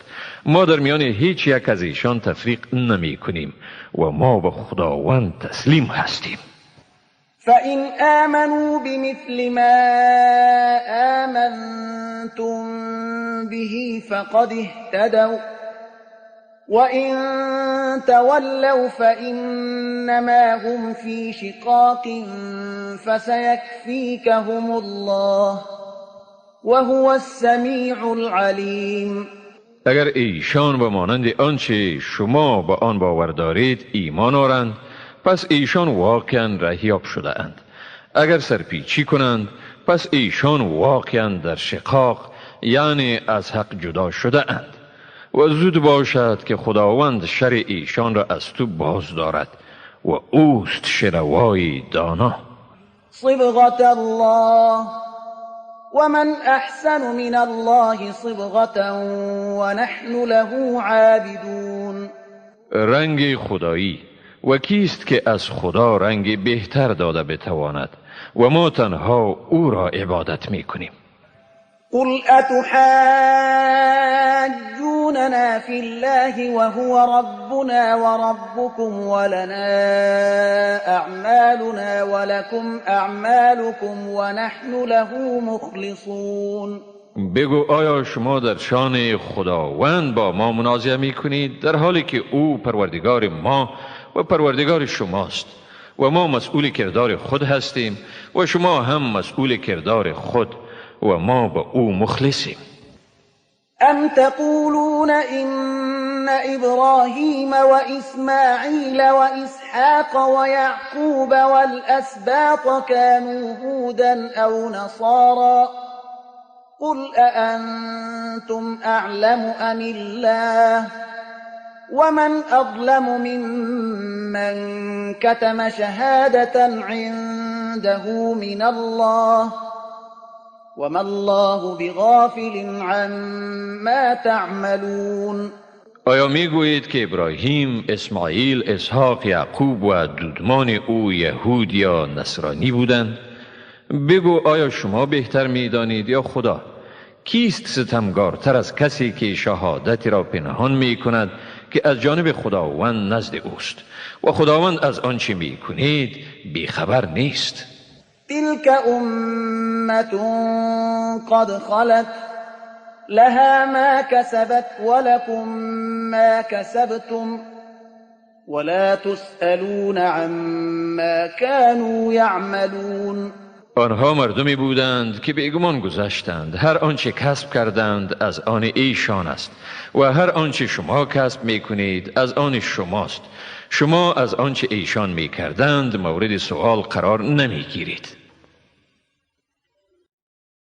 سيقول السفهاء من الناس ما ولاهم عن قبلتهم التي كانوا عليها قل لله المشرق والمغرب يهدي من يشاء إلى صراط مستقيم. بیخردان از مردم به زودی خواهند گفت ایشان را از قبله‌ای که بر آن بودند چی چیز بازگردانید؟ بگو مشرق و مغرب از آن خداست. هر کسی را که خواهد به راه راست رهیاب می سازد. وكذلك جعلناكم أمة وسطا لتكونوا شهداء على الناس ويكون الرسول عليكم شهيدا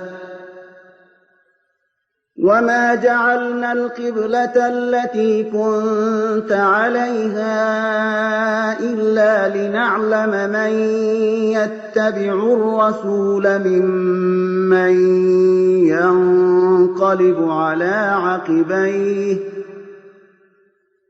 وإن كانت لكبيرة إلا على الذين هدى الله وما كان الله ليضيع إيمانكم إن الله بالناس لرؤوف رحیم. و بدین گونه شما را امت میانه ساختیم تا بر مردم گواه باشید و پیامبر بر شما گواه باشد و ما آن قبله را که تو بر آن بودی مقرر نداشتیم مگر برای اینکه کسی را که از پیامبر پیروی می کند از کسی که به عقب خویش برمیگردد متمایز سازیم، هرچند این کار است بس دشوار مگر بر کسانی که خداوند ایشان را رهیاب گردانیده است. و خداوند هرگز ایمان یعنی نمازهای شما را ضایع نمی گرداند. حقا که خداوند به مردم واقعا مهربان و بخشاینده است. قد نرى تقلب وجهك في السماء فلنولينك قبلة ترضاها فول وجهك شطر المسجد الحرام وحيث ما كنتم فولوا وجوهكم شطره وإن الذين أوتوا الكتاب ليعلمون أنه الحق من ربهم وما الله بغافل عما يعملون. ما دیدیم که تو با نگاه های انتظار آلود جانب آسمان روی میگردانی. اکنون واقعا ما روی تو را به همان قبله برمیگردانیم که به آن خوشنود شوی. پس روی خود را به سوی مسجد حرام بگردان و به هر جایی که بودید پس روی خود را به آن جانب بگردانید. واقعا کسانی که به ایشان کتاب داده شده خوب میدانند که این امر حق است از جانب پروردگارشان و خدا از آنچه ایشان می کنند هرگز غافل نیست. ولئن أتيت الذين أوتوا الكتاب بكل آية ما تبعوا قبلتك وما أنت بتابع قبلتهم وما بعضهم بتابع قبلة بعض ولئن اتبعت أهواءهم من بعد ما جاءك من العلم إنك إذا لمن الظالمين.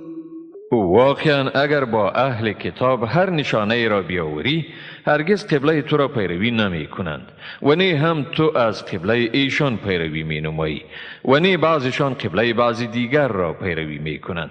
واقعا بعد از این آگاهی که به تو حاصل شد اگر از هوای نفس ایشان پیروی نمایی در آن صورت تو یقینا از زمره ستمگارانی.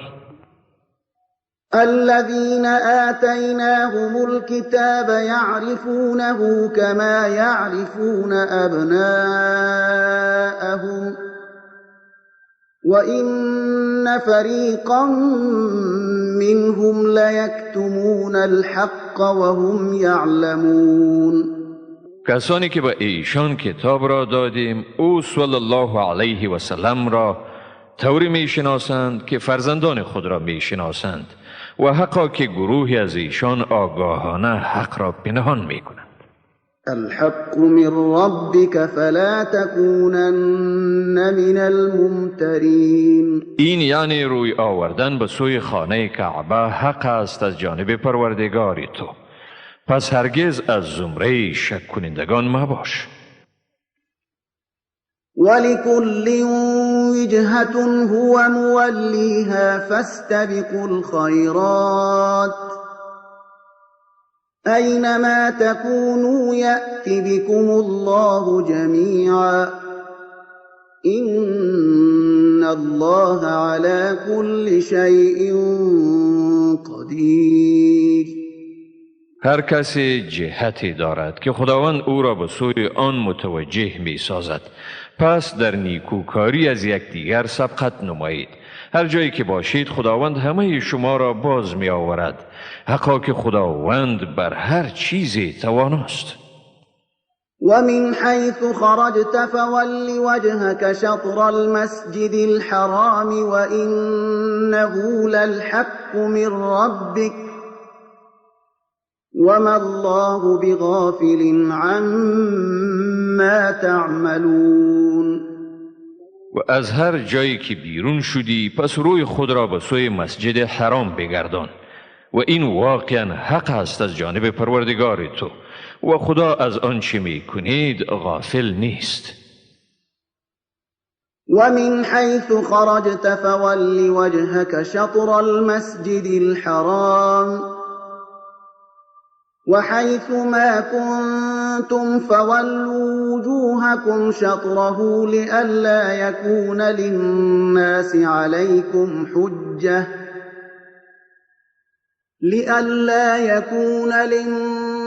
عليكم حجة إلا الذين ظلموا منهم فلا تخشوهم واخشوني ولأتم نعمتي عليكم ولعلكم تهتدون. از هر جایی که بیرون شدی روی خود را جانب مسجد حرام بگردان و هر جا که باشید روی خود را به سوی آن بگردانید تا مردم دلیل بر ضد شما نداشته باشند جز ظالمان ایشان که از شما دست بردار نیستند. پس از ایشان مترسید و از من بترسید و تا من نعمت خویش را بر شما تمام کنم و باشد که شما رهیاب شوید. كما أرسلنا فيكم رسولا منكم يتلو عليكم آياتنا ويزكيكم ويعلمكم الكتاب والحكمة ويعلمكم ما لم تكونوا تعلمون. همان گونه که در میان شما رسول از شما فرستادیم که آیات ما را بر شما میخواند و شما را پاکیزه میسازد، با شما کتاب و حکمت میآموزد و چیزی را که پیش از این نمیدانستید به شما میآموزد. فاذكروني اذكركم واشكروا لي ولا تكفرون. پس مرا یاد کنید تا من شما را یاد کنم و مرا سپاس گذارید و ناسپاسی ننمایید. يا أيها الذين آمنوا استعينوا بالصبر والصلاة إن الله مع الصابرين. ای مؤمنان از شکیبایی و نماز یاری جویید، حقا که خداوند با شکیبایان است. ولا تقولوا لمن يقتل في سبيل الله أموات بل أحياء ولكن لا تشعرون. و به کسانی که در راه خدا کشته می شوند مرده مگویید، بلکه آنها زنده اند مگر شما درک نمی کنید. ولنبلونكم بشيء من الخوف والجوع ونقص من الأموال والأنفس والثمرات وبشر الصابرين الذين إذا أصابتهم مصيبة قالوا إنا لله وإنا إليه راجعون. همانا ما شما را به چیزی از ترس و گرسنگی و زیان مالی و جانی و کمبود میوه ها می آزماییم و مژده بده شکیبایان را، آنانی که چون به ایشان مصیبت می رسد می گویند حقا که ما از خداییم و حقا که به سوی خدا باز می گردیم. أولئك عليهم صلوات من ربهم ورحمة وأولئك هم المهتدون. همین هایند که عنایات و مهربانی های پروردگارشان شامل حال آنها شده و همین هایند رهیاب. إن الصفا والمروة من شعائر الله فمن حج البيت أو اعتمر فلا جناح عليه أن يطوف بهما ومن تطوع خيرا فإن الله شاکر علیم. حقا که صفا و مروه از نشانه های خداست. پس کسی که خانه خدا را حج کند یا عمره به جا آرد بر او گناهی نیست که به گرد این دو طواف نماید. و کسانی که از فرمان خدا به میل خودشان در انجام کارهای نیک اطاعت می ورزند، پس حقا که خداوند در برابر عمل اوشان شکرگزار و به کارهایشان داناست. إن الذين يكتمون ما أنزلنا من البينات والهدى من بعد ما بيناه للناس في الكتاب أولئك يلعنهم الله ويلعنهم اللاعنون. به تحقیق آنانی که نشانه های روشن و راهنمودهای را که فرستادیم کتمان می کنند بعد از آن که آن را در کتاب برای مردم بیان نمودیم، همین هایند که ایشان را خدا و همه لعنت کنندگان مورد لعن قرار می دهند. إلا الذين تابوا وأصلحوا وبينوا فأولئك أتوب عليهم وأنا التواب الرحیم. مگر کسانی که توبه کردند، به اصلاح اعمال خیش پرداختند و حقیقت را بیان کردند، همین هایند که توبه ایشان را میپذیرم و منم آن توبه پذیر مهربان. إن الذين كفروا وماتوا وهم كفار أولئك عليهم لعنة الله والملائكة والناس أجمعين خالدين فيها لا يخفف عنهم العذاب ولا هم ينظرون. آنانی که کافر شده اند و در حال کفر مردند، ایشان مورد لعنت خدا، فرشتگان و همه مردم قرار می گیرند. در آن یعنی عذاب همیشه به سر می برند. از ایشان عذاب تخفیف نمی یابد و نی هم به ایشان مهلت داده می شود. وإلهكم إله واحد لا إله إلا هو الرحمن الرحیم. و خدای شما خدای یگان است، جز او هیچ معبودی نیست، بخشاینده مهربان است. إن في خلق السماوات والأرض واختلاف الليل والنهار والفلك التي تجري في البحر بما ينفع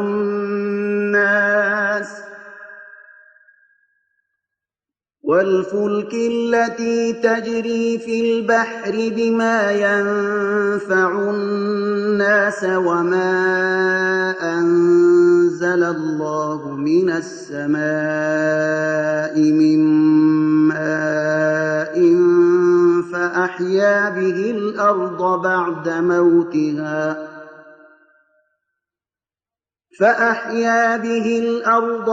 موتها وبث فيها من كل دابة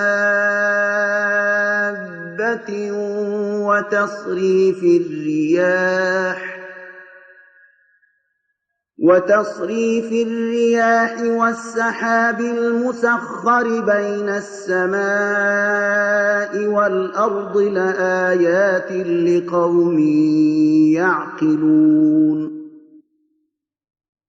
به تحقیق که در آفرینش آسمان ها و زمین، اختلاف شب و روز و در کشتی هایی که در بحر به سود مردم آمد و شد می کنند در بارانی که خداوند آن را از آسمان نازل کرده و به وسیله آن زمین را بعد از آن که مرده بود زنده گردانیده و جانداران را در روی زمین به هر سو گسترده ساخته است. همچنین در تغییر مسیر بادها و ابرهایی که در بین آسمان و زمین رام شونده اند، یعنی مسیر خیش را می پیمایند، در هر یک از آنها یقینا نشانه هایی است به وجود خدا و یگانگی او برای مردمی که عقل دارند. ومن الناس من يتخذ من دون الله أندادا يحبونهم كحب الله والذين آمنوا أشد حبا لله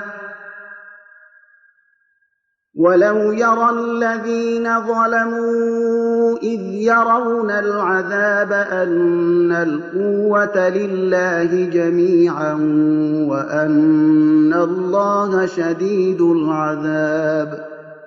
با این هم هستند مردمی که بغیر از خدای برحق معبودان دیگری را به پرستش می گیرند. ایشان را طور دوست می دارند که باید خدا را دوست داشته باشند. اما آنانی که به خدا ایمان دارند محبتشان به خدا نسبت به محبت مشرکان در برابر معبودانشان شدیدتر است. ستمگاران هنگامی که عذاب خدا را ببینند به این حقیقت پی میبرند که همه نیروها تنها از آن خداست و بیشک خداوند سخت عذاب کننده است. إذ تبرأ الذين اتبعوا من الذين اتبعوا ورأوا العذاب وتقطعت بهم الأسباب. در این حالت است که پیشوایان از پیروان خود بیزاری می جویند، عذاب را می بینند و همه وسایل از ایشان قطع می شود.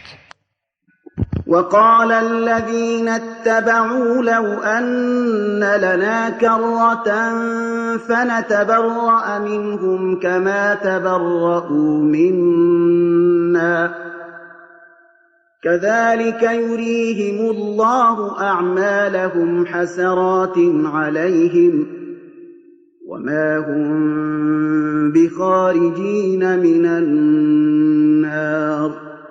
در این حال پیروان میگویند ای کاش به ما فرصتی دیگر داده میشد تا ما هم از ایشان بیزاری میجستیم همچنانی که ایشان از ما بیزاری جستند.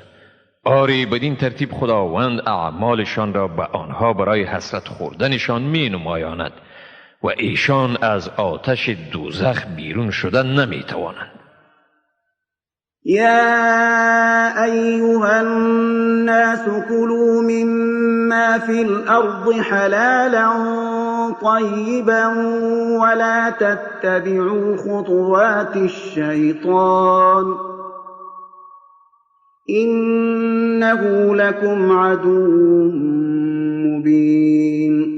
ای مردم، از آنچه در روی زمین است حلال و پاکیزه بخورید و از گامهای شیطان پیروی نکنید که او برای شما دشمن آشکار است. إنما يأمركم بالسوء والفحشاء وأن تقولوا على الله ما لا تعلمون. به تحقیق که شیطان شما را به کارهای بد و ننگین فرا می‌خواند و به این که با خدا چیزی را نسبت دهید که نمی‌دانید. وَإِذَا قِيلَ لَهُمُ اتَّبِعُوا مَا أَنزَلَ اللَّهُ قَالُوا بَلْ نَتَّبِعُ مَا أَلْفَيْنَا عَلَيْهِ آبَاءَنَا أَوَلَوْ كَانَ آبَاؤُهُمْ لَا يَعْقِلُونَ شَيْئًا وَلَا يَهْتَدُونَ. و چون به مشرکان گفته شود از آنچه خدا نازل گردانیده پیروی کنید، میگویند نه خیر، ما از روش پیروی میکنیم که پدران خود را بر آن یافته ایم. آیا این چنین نیست که پدرانشان چیزی را نمیفهمیدند و هدایت نیافته بودند؟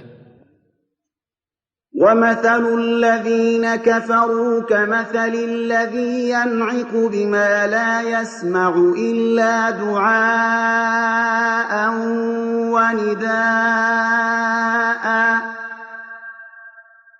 صم بكم عمي فهم لا يعقلون. مثال تو در دعوت کافران بسان کسی است که حیوانات را برای نجات از خطر صدا می زند، ولی آنها چیزی جز صدا و آواز نمی شنود. ایشان در حقیقت کر، گنگ و نابینایند و چیزی نمی فهمند.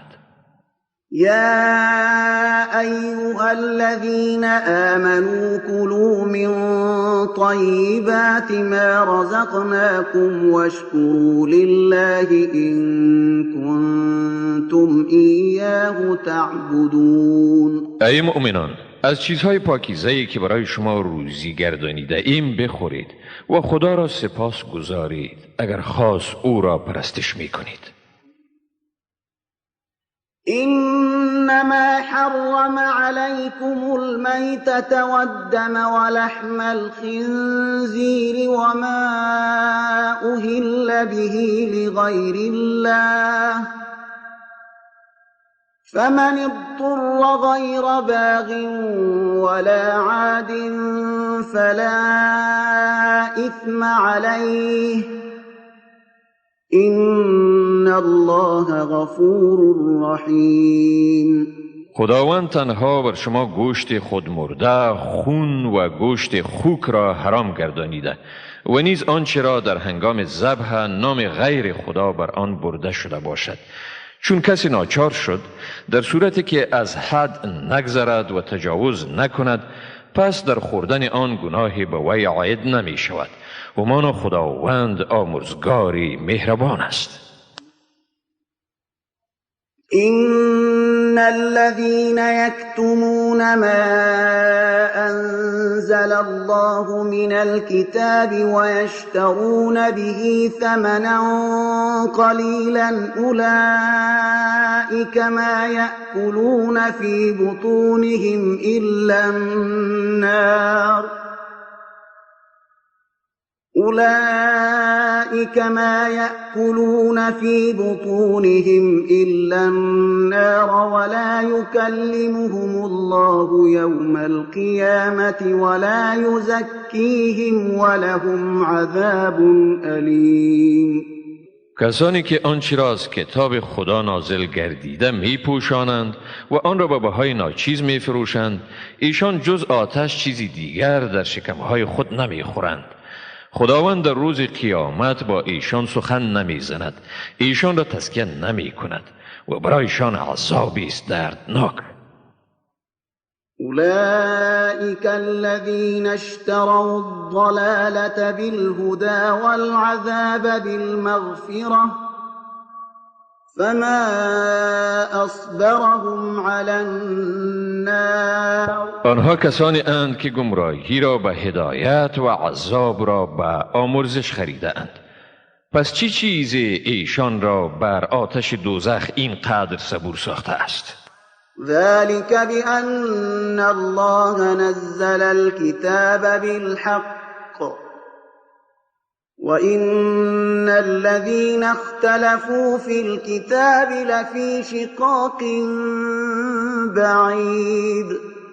این تباهیشان از سببی است که خداوند این کتاب را به حق فرستاده است و کسانی که در کتاب اختلاف ورزیدند در نهایت پراگندگی یعنی بدبختی قرار دارند. ليس البر أن تولوا وجوهكم قبل المشرق والمغرب ولكن البر من آمن بالله واليوم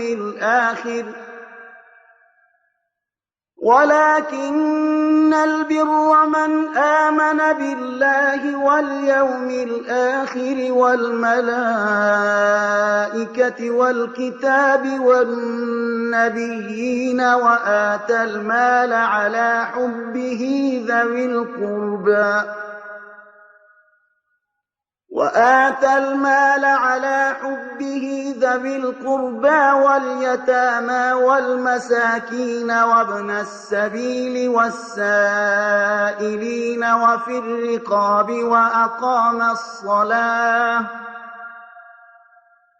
وأقام الصلاة وآتى الزكاة والموفون بعهدهم إذا عاهدوا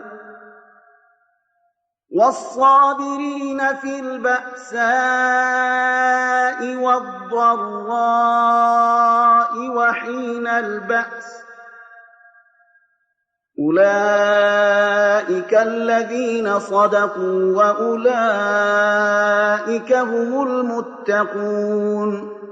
نیکی تنها این نیست که روی خود را به سوی مشرق و مغرب بگردانید، مگر نیکی واقعی از آن کسانی است که با خدا، روز جزا، فرشتگان، کتاب و پیامبران ایمان آورده اند. مال خود را با وجود محبت به آن به خویشاوندان، یتیمان، مسکینان و ماندگان در راه، سائلان و برای رهایی بردگان پرداختند. نماز را به تمام و کمال ادا کردند، زکات را پرداختند و کسانی که چون پیمانی بستند به عهد خیش وفا کردند و در برابر سختی ها و بیماری ها و در هنگام کارزار از خود شکیبایی نشان دادند. همین هایند که راست گفتند و همین هایند پرهیزگار. يا أيها الذين آمنوا كتب عليكم القصاص في القتل، الحر بالحر والعبد بالعبد والأنثى بالأنثى، فمن عفي له من أخيه شيء فاتباع بالمعروف وأداء إليه بإحسان، ذلك تخفيف من ربكم ورحمة، فمن اعتدى بعد ذلك فله عذاب أليم.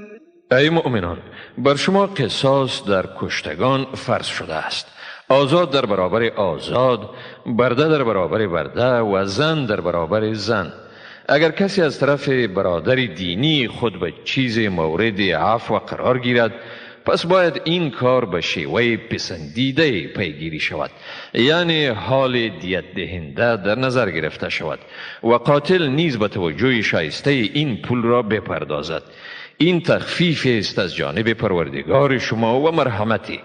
اگر کسی بعد از این به تجاوز پرداخت، پس برایش عذابی است دردناک. ولكم في القصاص حياة يا أولي الألباب لعلكم تتقون. و برای شما در قصاص زندگی است ای مردم خردمند، تا باشد که از عواقب کشتارهای ناحق خیش بترسید. كتب عليكم إذا حضر أحدكم الموت إن ترك خيرا الوصية للوالدين والأقربين بالمعروف حقا على المتقين. چون یکی از شما را مرگ فرا رسد، اگر از خود دارایی گذاشته باشد، بر شما فرض است که برای پدر، مادر و وابستگان خود به شیوه پسندیده وصیت کنید. این کار حقی است بر پرهیزگاران. فمن بدله بعد ما سمعه فإنما إثمه على الذين يبدلونه إن الله سمیع علیم. چون کسی وصیت را بعد از آن که شنید تغییر داد، پس بیگمان گناه آن بر کسانی است که آن را تغییر داده اند. حقا که خداوند شنوا و داناست. فمن خاف من موص جنفا او اثما فاصلح بینهم فلا اثم علیه این الله غفور رحیم. چون کسی در مورد وصیت کننده بیم جانبداری یا گناهی را داشت، و به این سبب در صدد اصلاح بین ایشان برآمد، پس بر وی گناهی نیست، حقا که خداوند آمرزگار مهربان است. يا أيها الذين آمنوا كتب عليكم الصيام كما كتب على الذين من قبلكم لعلكم تتقون. ای مؤمنان، روزه بر شما فرض شده، همچنان که بر کسانی که پیش از شما بودند فرض گردیده بود، تا باشد که شما پرهیزگار شوید. أياما معدودات فمن كان منكم مريضا أو على سفر فعدة من أيام أخر وعلى الذين يطيقونه فدية طعام مسكين فمن تطوع خيرا فهو خير له وأن تصوموا خير لكم إن كنتم تعلمون. روزه چند روزی شمرده شده است. چون کسی از شما مریض یا به سفر باشد، پس روزی چند از روزهای دیگر را به عوض آن روزهایی که خورده است روزه بگیرد. برای آنانی که توان روزه گرفتن را ندارند، به عوض هر روز روزه فدیه است به غذا دادن یک مسکین. اگر کسی به گونه رضاکارانه فدیه بیشتر بدهد، این برایش بهتر است، و اگر روزه بگیرید برای شما بهتر است اگر بدانید.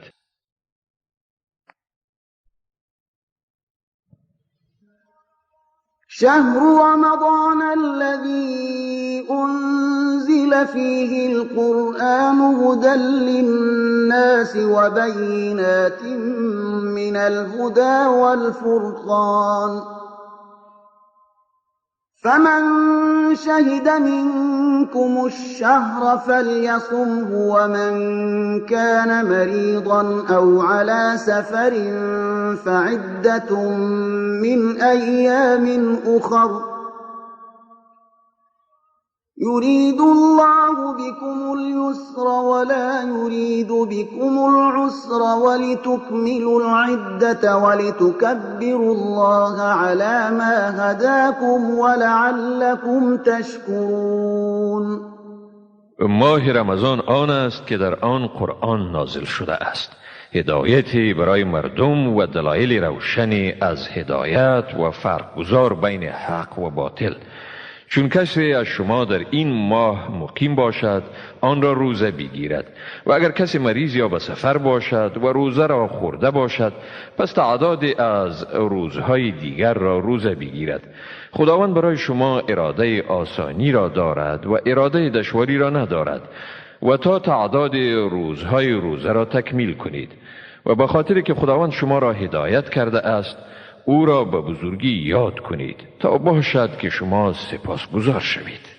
وَإِذَا سَأَلَكَ عِبَادِي عَنِّي فَإِنِّي قَرِيبٌ أُجِيبُ دَعْوَةَ الدَّاعِ إِذَا دَعَانِ فَلْيَسْتَجِيبُوا لِي وَلْيُؤْمِنُوا بِي لَعَلَّهُمْ يَرْشُدُونَ.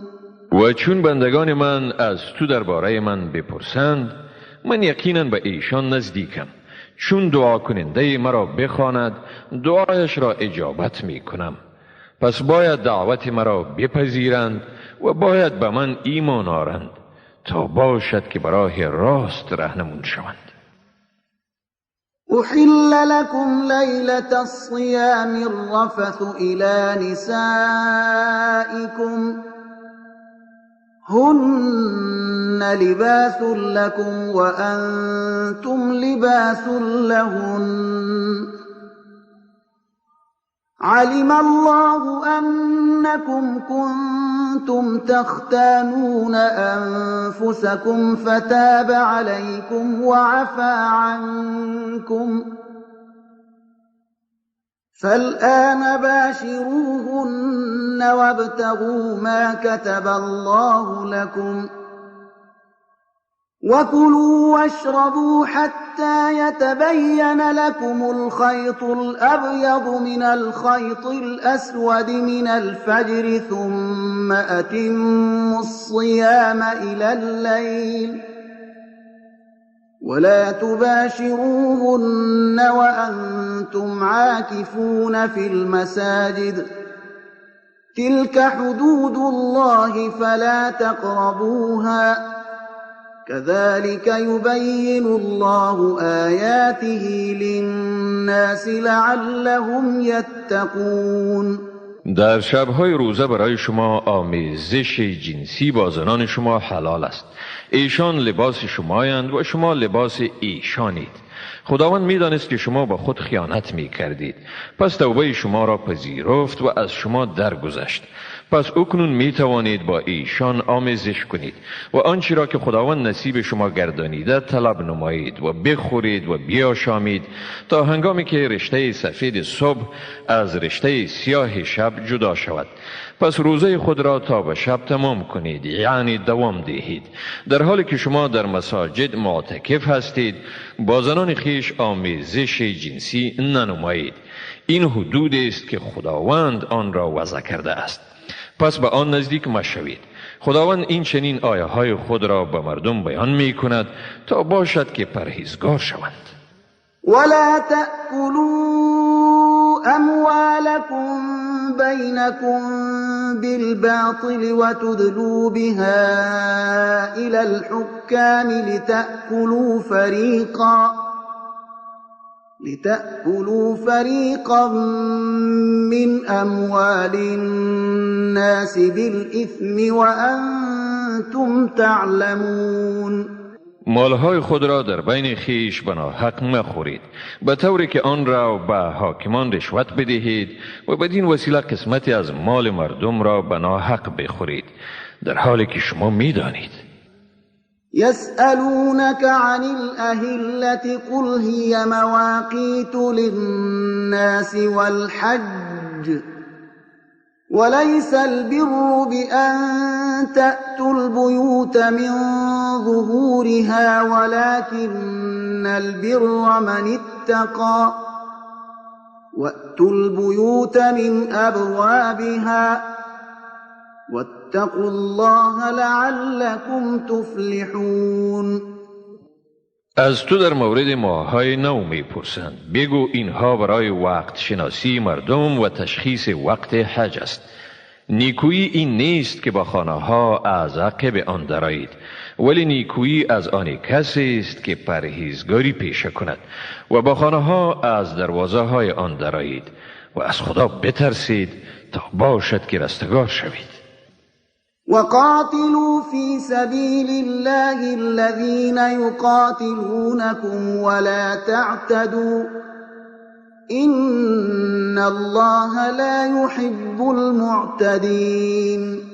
و در راه خدا با آنهایی بجنگید که با شما مقاتله می کنند، ولی از حد مگذرید و حقا که خداوند از حد گذرندگان را دوست ندارد. واقتلوهم حيث ثقفتموهم وأخرجوهم من حيث أخرجوكم والفتنة أشد من القتل ولا تقاتلوهم عند المسجد الحرام حتى يقاتلوكم فيه فإن قاتلوكم فاقتلوهم كذلك جزاء الكافرین. مشرکان را در هر جایی که یافتید بکشید و از جایی که شما را بیرون کردند آنها را بیرون کنید و فتنه انگیزی یعنی شرک از قتل هم گناه بزرگتر است. و ایشان در نزد مسجد الحرام قتال مکنید مگر در حالی که با شما در آنجا مقاتله کنند. پس اگر ایشان در مسجد الحرام با شما مقاتله کردند شما هم ایشان را در آنجا بکشید. این چنین است پاداش کافران. فَإِنِ انتهوا فَإِنَّ اللَّهَ غَفُورٌ رَحِيمٌ. اما اگر ایشان از تجاوز دست بکشند پس حقا که خداوند آمرزگار و مهربان است. وقاتلوهم حتى لا تكون فتنة ويكون الدين لله فإن انتهوا فلا عدوان إلا على الظالمين. و با ایشان تا وقت جنگ کنید که فتنه باقی نماند و دین خاص از آن خدا گردد. اما اگر آنها از تجاوز دست بکشند پس مخاصمتی نیست مگر در برابر ستمگاران. الشهر الحرام بالشهر الحرام والحرمات قصاص فمن اعتدى عليكم فاعتدوا عليه بمثل ما اعتدى عليكم واتقوا الله واعلموا أن الله مع المتقين.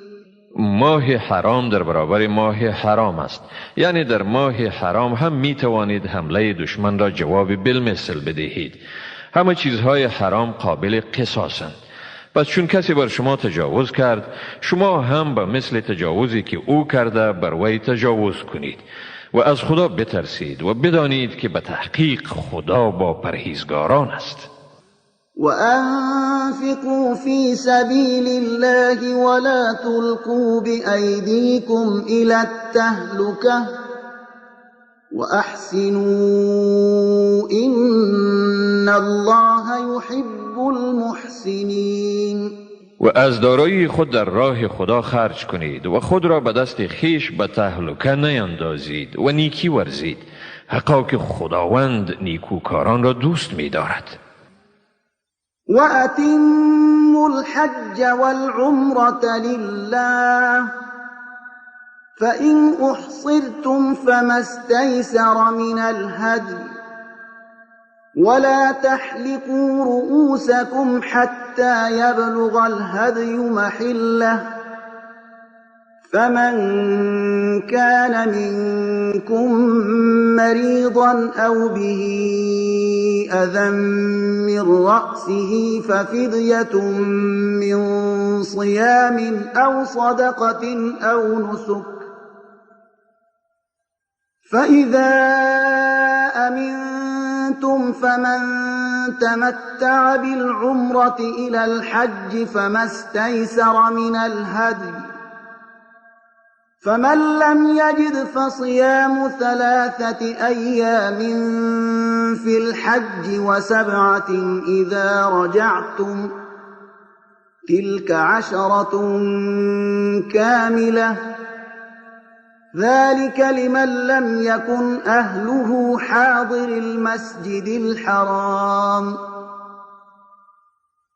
واتقوا الله واعلموا أن الله شدید العقاب. حج و عمره را برای خدا تمام کنید. اگر محصور شدید یعنی بعد از احرام نسبت مانع نتوانستید حج بجا آرید پس به وسیله هدیی که میسر شود خود را از احرام خارج سازید و تا هدیه به محل آن برسد سر خیش را نتراشید.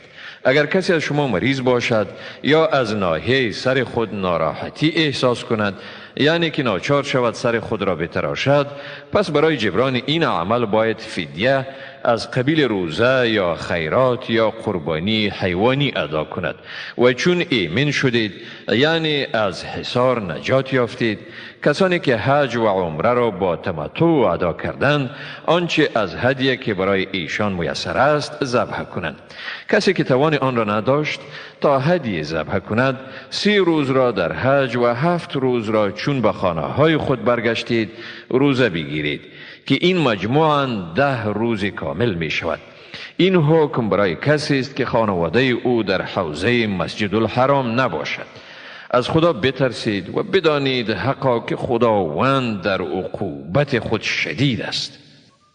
الحج اشهر معلومات فمن فرض فيهن الحج فلا رفث ولا فسوق ولا جدال في الحج وما تفعلوا من خير يعلمه الله وتزودوا فإن خير الزاد التقوى واتقون يا أولي الألباب. وقت ادای حج ماه‌های معینی است. کسانی که ادای حج را در این ایام به عهده می‌گیرند پس نباید در حج با آمیزش جنسی یا صحبت درباره آن و گناه و جدال بپردازند. هر عمل نیکی را که انجام دهید به یقین بدانید خداوند آن را می‌داند. با خود توشه بگیرید. به تحقیق که بهترین توشه ها همان و تقواست. از من بترسید ای مردم هوشمند. ليس عليكم جناح أن تبتغوا فضلا من ربكم فإذا أفضتم من عرفات فاذكروا الله عند المشعر الحرام واذكروه كما هداكم وإن كنتم من قبله لمن الضالين. بر شما گناهی نیست که فضل پروردگار خیش را بجویید. چون از عرفات فرود آمدید در برابر مشعر الحرام خدا را بر زبان آرید و با همان گونه‌ای که به شما هدایت داده او را یاد کنید، هرچند پیش از این از جمله گمراهان بودید. ثم أفيضوا من حيث أفاض الناس واستغفروا الله إن الله غفور رحیم. بعد از آن از همان راهی یعنی از عرفات به سوی منا فرود آیید که سایر مردم فرود می آیند و از خدا آمرزش بخواهید. به تحقیق که خدا آمرزنده مهربان است. فإذا قضيتم مناسككم فاذكروا الله كذكركم آباءكم أو أشد ذكرا فمن الناس من يقول ربنا آتنا في الدنيا وما له في الآخرة من خلاق. چون مناسک خیش را به جا آوردید خدا را یاد کنید به همان گونه‌ای که در دوره جاهلیت پدران خیش را یاد می کردید، بلکه از آن هم شدیدتر. و از مردم کسی هست که می گوید خدایا بهره ما را از دنیا بده و برای او از آخرت بهره نیست.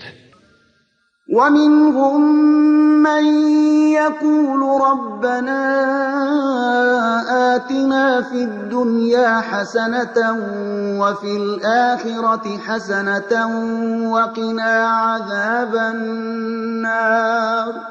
از مردم کسی هست که میگوید ای پروردگار ما برای ما در دنیا خوبی بده و در آخرت خوبی بده و ما را از عذاب دوزخ وارهان. أولئك لهم نصيب مما كسبوا والله سریع الحساب. همین هایند که از کسب خیش بهره اندوز می شوند و خداوند دارای حساب سریع است. واذكروا الله في أيام معدودات فمن تعجل في يومين فلا إثم عليه ومن تأخر فلا إثم عليه لمن اتقى واتقوا الله واعلموا أنكم إليه تحشرون. خداوند را در روزهای معین یاد کنید. کسی که شتاب کند تا در 2 روز رهسپار شود هم بر وی گناهی نیست و کسی که رفتن خیش را تأخیر کند نیز بر وی گناهی نیست برای کسانی که پرهیزگار باشند. از خدا بترسید و بدانید که شما حتما به سوی او حشر می شوید. ومن الناس من يعجبك قوله في الحياة الدنيا ويشهد الله على ما في قلبه وهو ألد الخصام. از مردم کسی هست که گفته اش در مورد زندگی دنیا مایه اعجاب تو می گردد و بر آنچه در دل اوست خدا را گواه می گیرد، در حالی که او سرسخت‌ترین دشمنان است. وإذا تولى سعى في الأرض ليفسد فيها ويهلك الحرث والنسل والله لا يحب الفساد. و چون روی برگرداند، یعنی از پیش تو بیرون شد، می کوشد تا در زمین فساد کند و کشت و مواشی را تباه سازد، در حالی که خداوند فساد پیشگی را دوست ندارد. وإذا قيل له اتق الله أخذته العزة بالإثم فحسبه جهنم ولبئس المهاد. و هنگامی که به او گفته شود از خدا بترس، غرور او را به گناهکاری می کشاند. برای او دوزخ کافی است و چی بد مسکنی است دوزخ.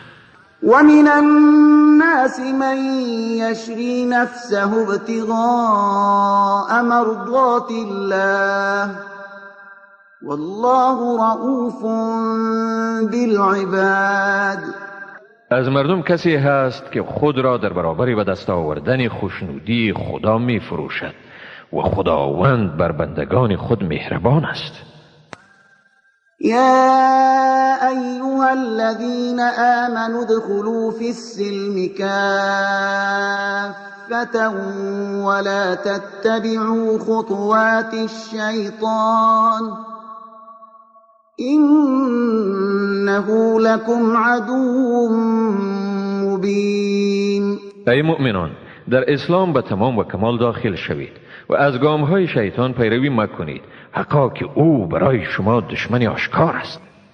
فإن زللتم من بعد ما جاءتكم البينات فاعلموا أن الله عزيز حكيم. اگر بعد از آن همه نشانه های روشنی که به شما آمده است باز هم بلغزید، پس بدانید که خداوند صاحب قدرت منی و با حکمت است. هل ينظرون إلا أن يأتيهم الله في ظلل من الغمام والملائكة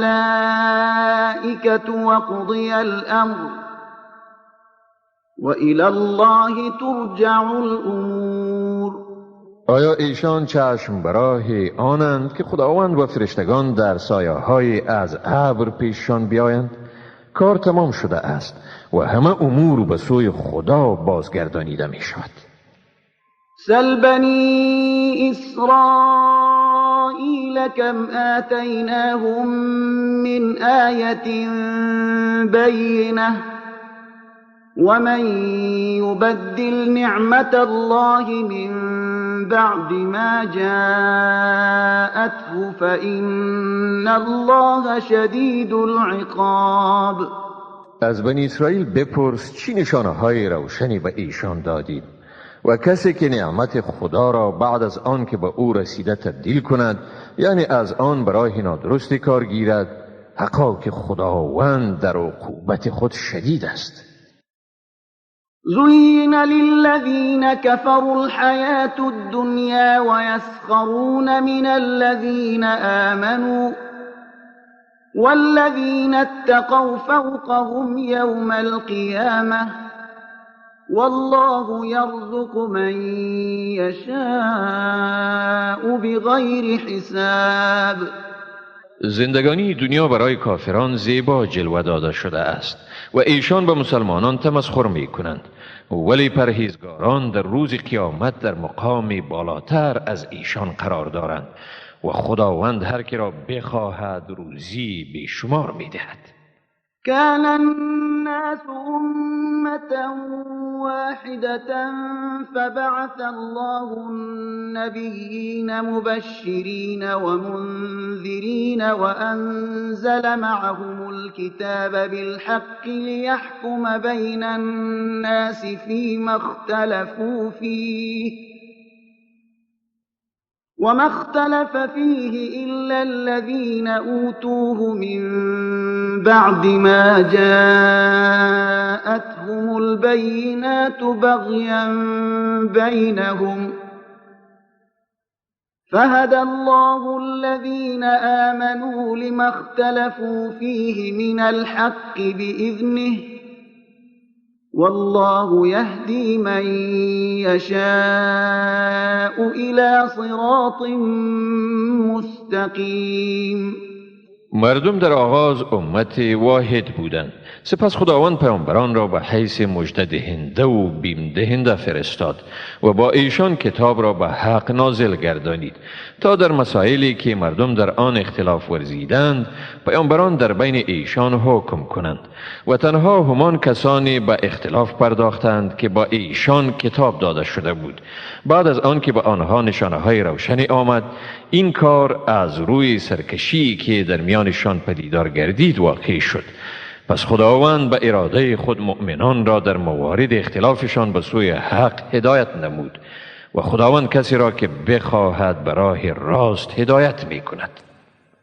ام حسبتم ان تدخلوا الجنة ولما يأتكم مثل الذين خلوا من قبلكم مستهم البأساء والضراء وزلزلوا حتى يقول الرسول والذين آمنوا معه متى نصر الله ألا إن نصر الله قریب.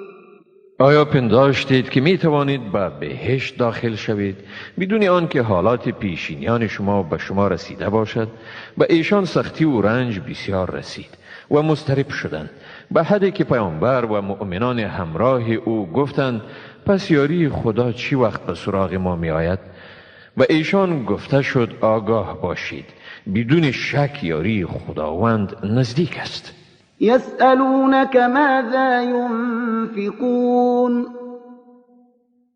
قل ما أنفقتم من خير فللوالدين والأقربين واليتامى والمساكين وابن السبيل وما تفعلوا من خير فإن الله به عليم.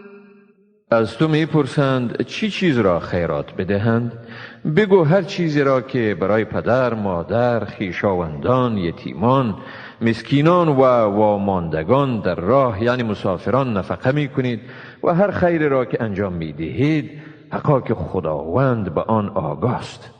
كتب عليكم القتال وهو كره لكم وعسى أن تكرهوا شيئا وهو خير لكم وعسى أن تحبوا شيئا وهو شر لكم والله يعلم وأنتم لا تعلمون.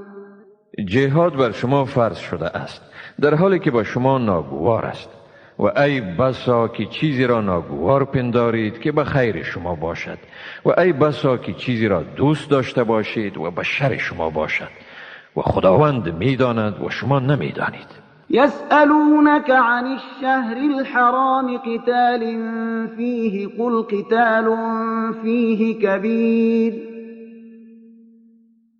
وصد عن سبيل الله وكفر به والمسجد الحرام وإخراج أهله منه أكبر عند الله والفتنة أكبر من القتل ولا يزالون يقاتلونكم حتى يردوكم عن دينكم إن استطاعوا ومن يرتد منكم عن دينه فيمت وهو كافر فأولئك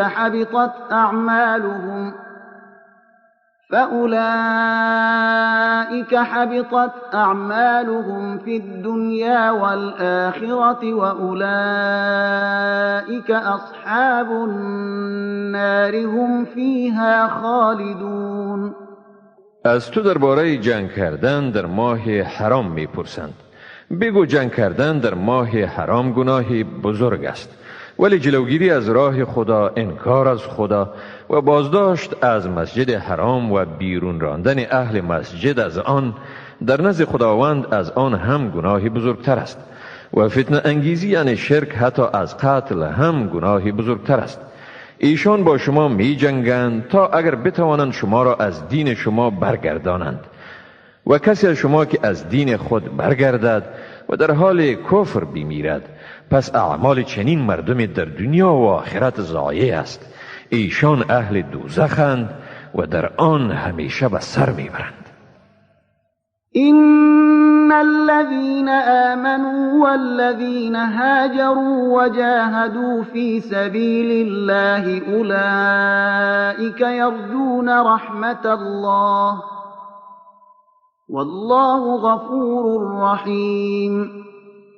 به تحقیق آنهایی که ایمان آوردند و آنهایی که در راه خدا هجرت و جهاد کردند، همینها امید رحمت خداوند را دارند و خداوند بخشاینده و مهربان است. يسألونك عن الخمر والميسر قل فيهما إثم كبير ومنافع للناس وإثمهما أكبر من نفعهما ويسألونك ماذا ينفقون قل العفو كذلك يبين الله لكم الآيات لعلكم تتفكرون في الدنيا والآخرة. از تو درباره شراب و قمار میپرسند. بگو در آنها برای مردم گناه بزرگ و منفعت‌هایی است و گناه آن از نفع آن بزرگتر است. از تو میپرسند چی چیز را خرج کنند، یعنی خیرات بدهند. بگو چیزی را که زاید بر ضرورت شما باشد خیرات کنید و به این ترتیب خداوند نشانه های خود را برای شما روشن می کند تا باشد که شما فکر کنید درباره اثرات آن در دنیا و آخرت. ويسألونك عن اليتامى قل إصلاح لهم خير وإن تخالطوهم فإخوانكم والله يعلم المفسد من المصلح ولو شاء الله لأعنتكم إن الله عزيز حكيم.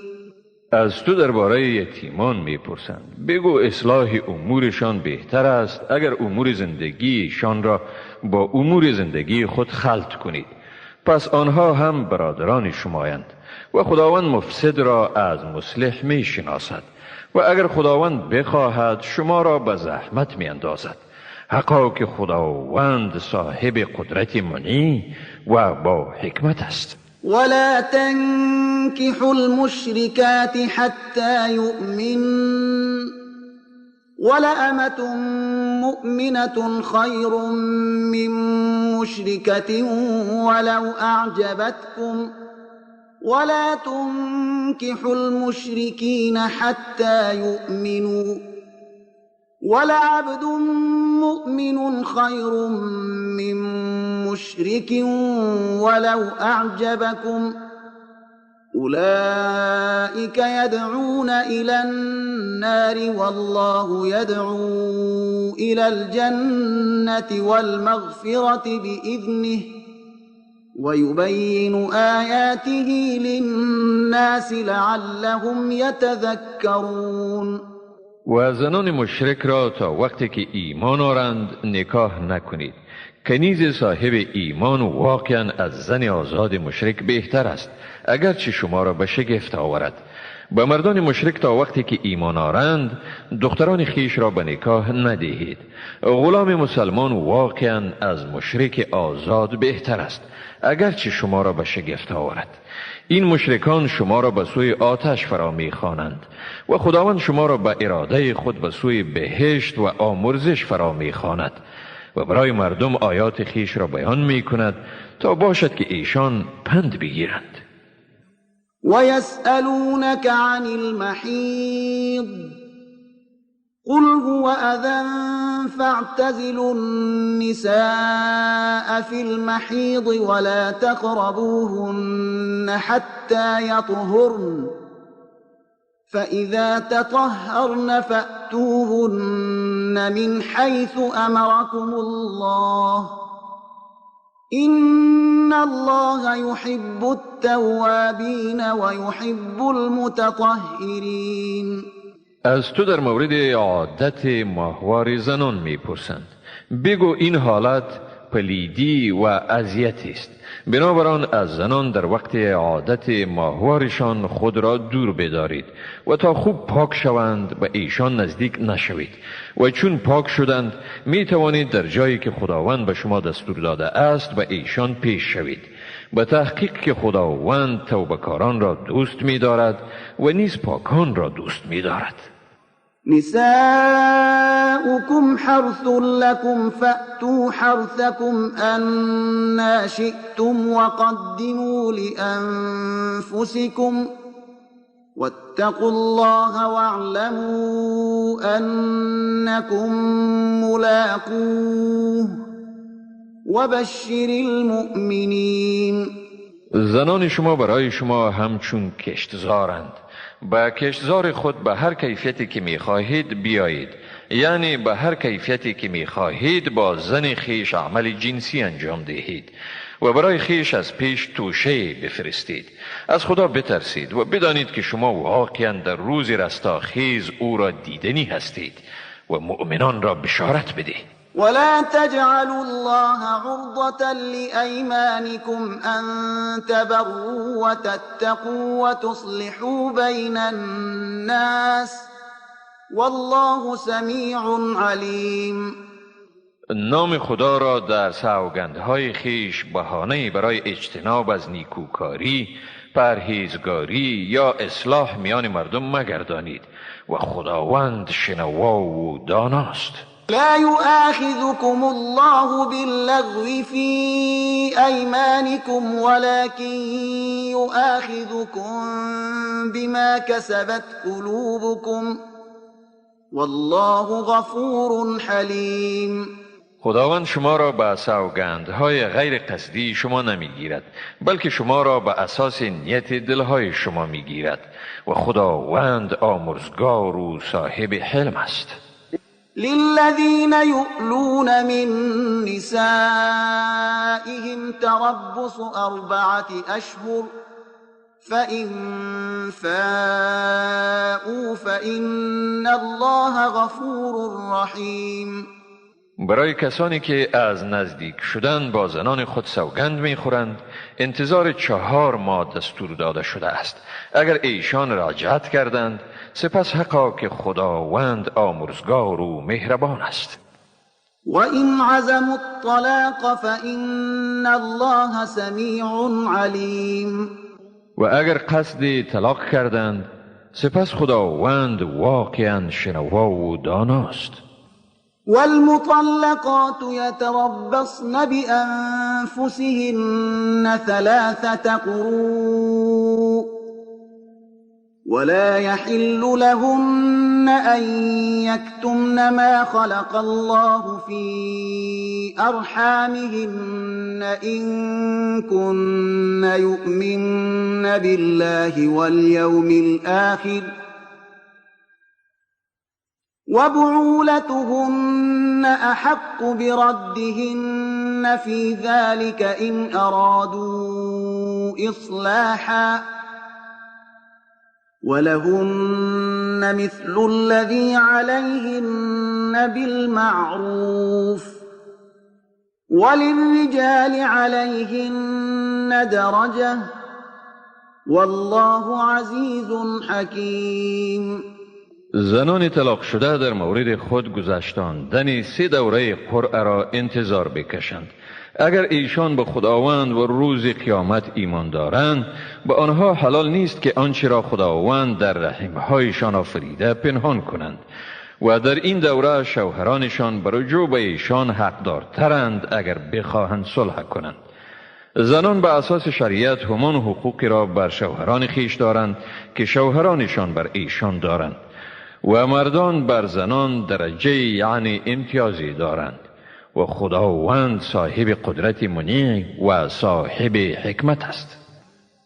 الطلاق مرتان فإمساك بمعروف أو تسريح بإحسان ولا يحل لكم أن تأخذوا مما آتيتموهن شيئا إلا أن يخافا ألا يقيما حدود الله فإن خفتم ألا يقيما حدود الله فلا جناح عليهما فيما افتدت به تلك حدود الله فلا تعتدوها ومن يتعد حدود الله فأولئك هم الظالمون.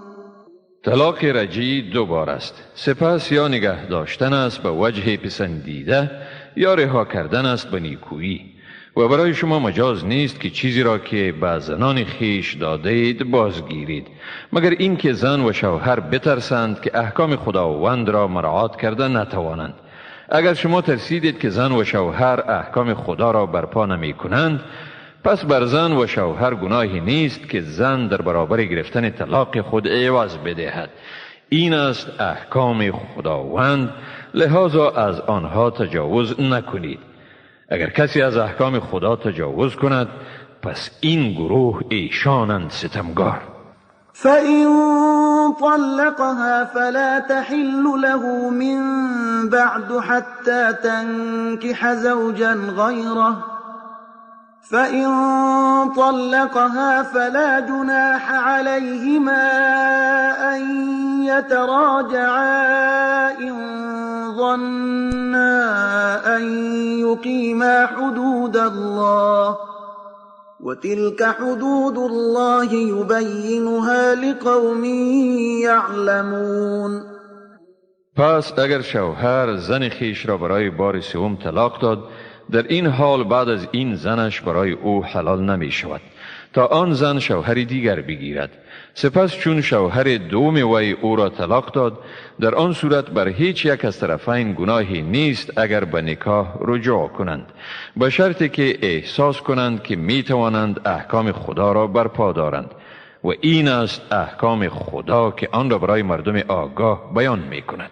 وَإِذَا طَلَّقْتُمُ النِّسَاءَ فَبَلَغْنَ أَجَلَهُنَّ فَأَمْسِكُوهُنَّ بِمَعْرُوفٍ أَوْ سَرِّحُوهُنَّ بِمَعْرُوفٍ وَلَا تُمْسِكُوهُنَّ ضِرَارًا لِتَعْتَدُوا وَمَنْ يَفْعَلْ ذَلِكَ فَقَدْ ظَلَمَ نَفْسَهُ ولا تتخذوا آيات الله هزوا واذكروا نعمة الله عليكم وما أنزل عليكم من الكتاب والحكمة يعظكم به واتقوا الله واعلموا أن الله بكل شيء عليم.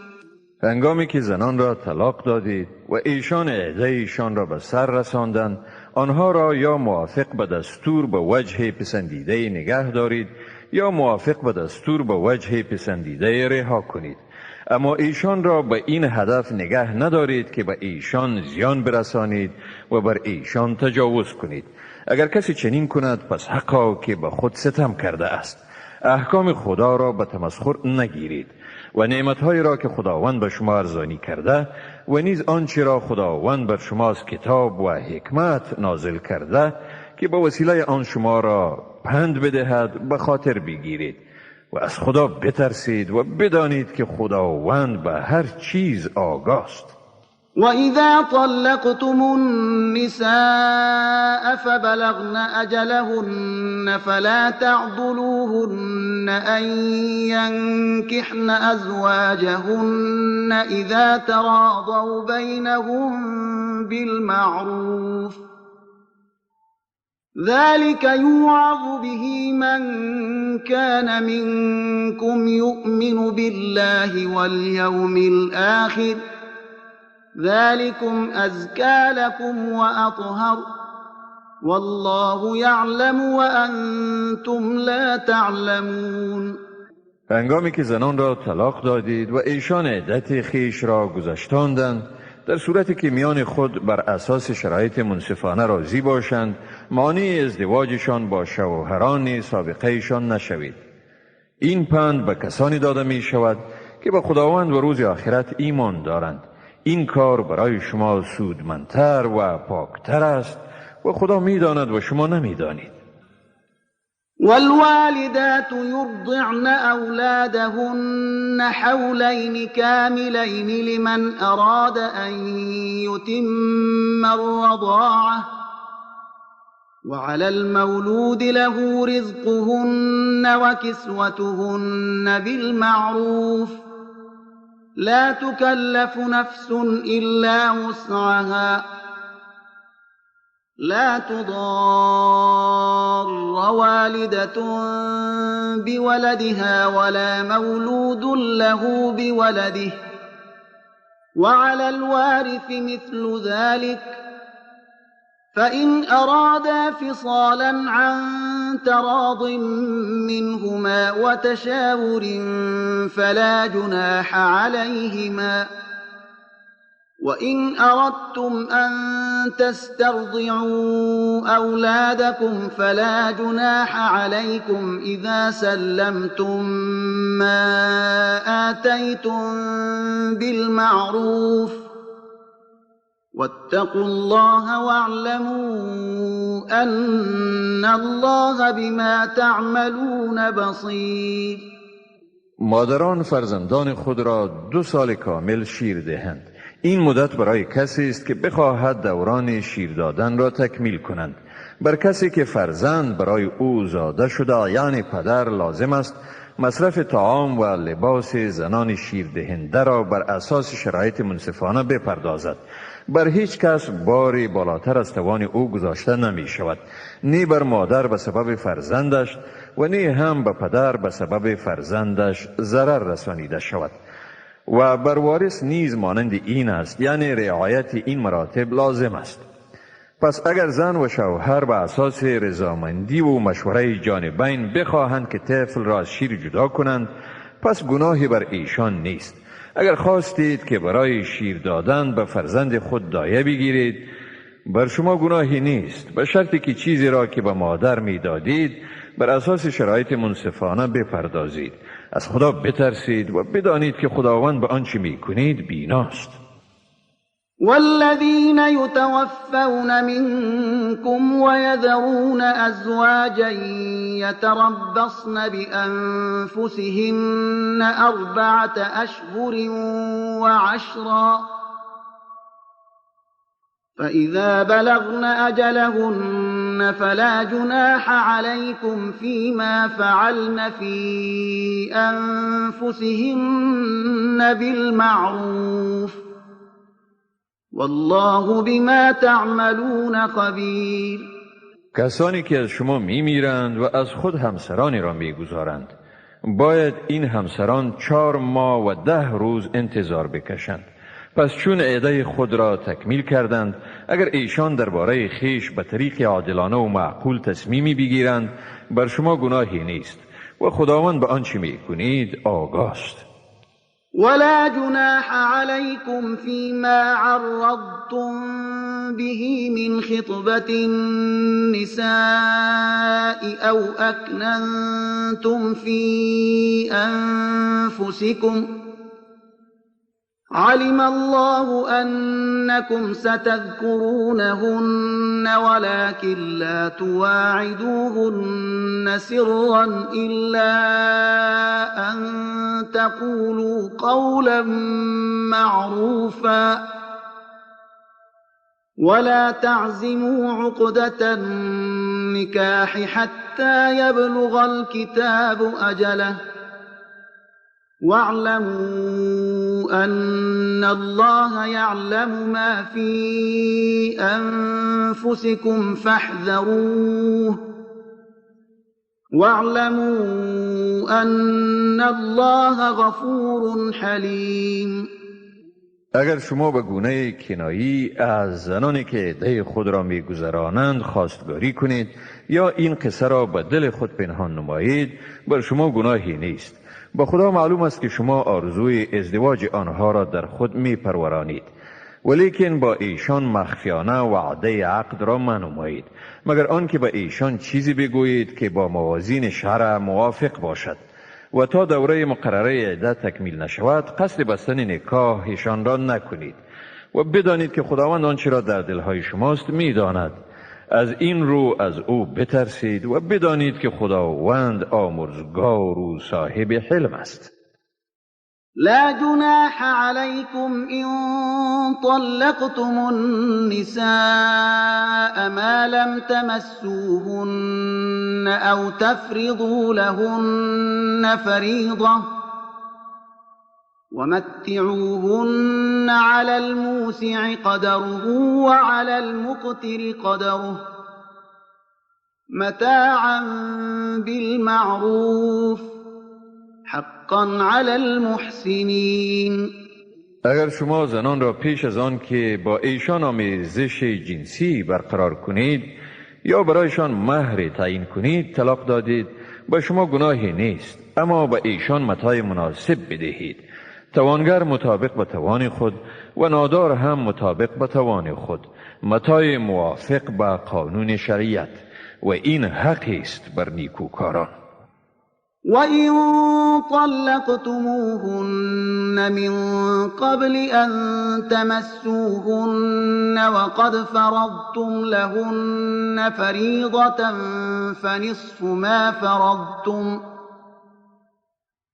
فَنِصْفُ مَا فَرَضْتُمْ إِلَّا أَن يَعْفُونَ أَوْ يَعْفُوَ الَّذِي بِيَدِهِ عُقْدَةُ النِّكَاحِ وَأَن تَعْفُوا أَقْرَبُ لِلتَّقْوَى وَلَا تَنسَوُا الْفَضْلَ بَيْنَكُمْ إِنَّ اللَّهَ بِمَا تَعْمَلُونَ بَصِيرٌ.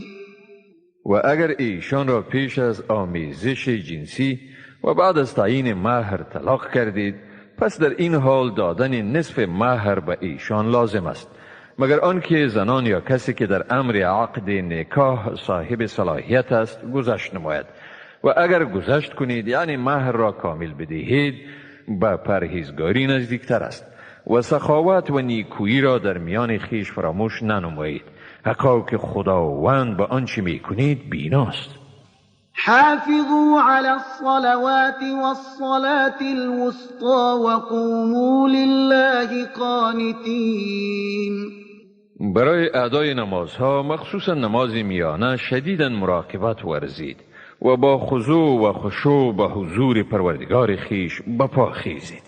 فإن خفتم فرجالا أو ركبانا فإذا أمنتم فاذكروا الله كما علمكم ما لم تكونوا تعلمون.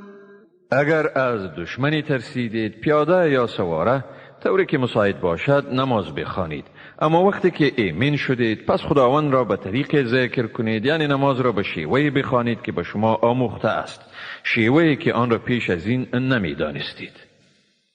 والذين يتوفون منكم ويذرون أزواجا وصية لأزواجهم متاعا إلى الحول غير إخراج فإن خرجن فلا جناح عليكم فيما فعلن في أنفسهن من معروف والله عزیز حکیم.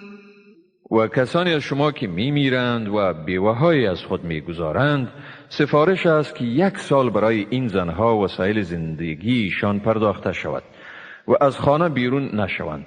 اما اگر ایشان از منزل خارج شدند، پس آنچه ایشان در حق خیش از کارهای پسندیده انجام میدهند بر شما گناهی نیست و خداوند صاحب قدرت منی و با حکمت است. وللمطلقات متاع بالمعروف حقا على المتقین.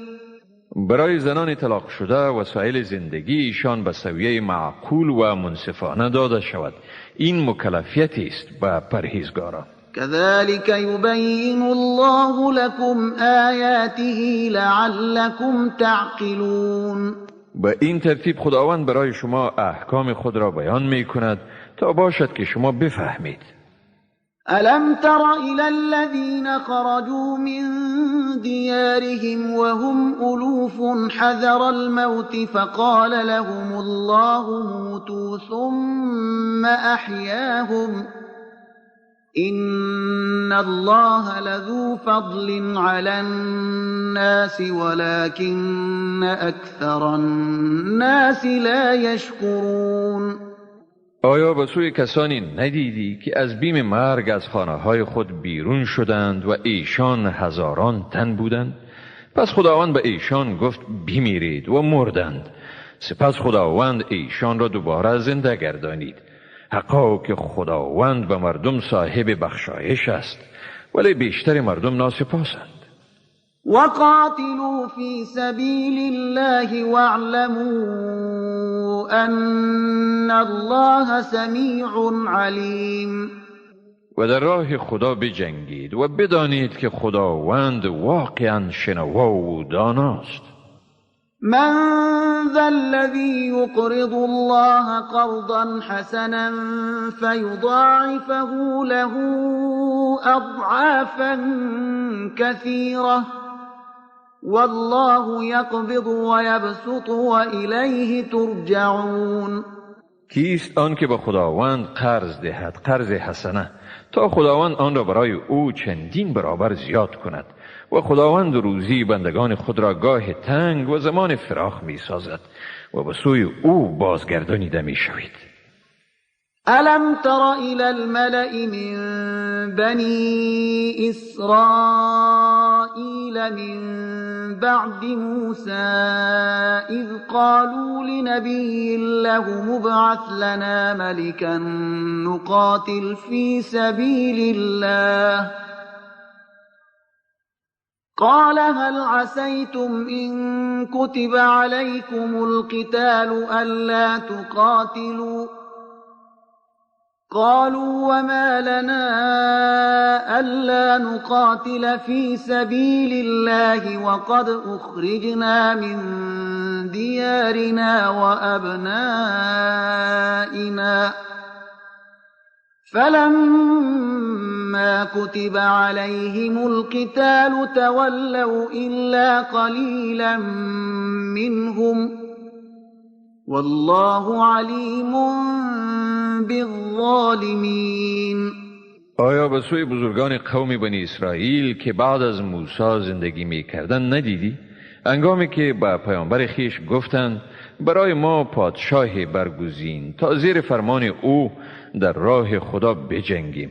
گفت شاید اگر به شما دستور جنگ داده شود از جنگ خودداری کنید.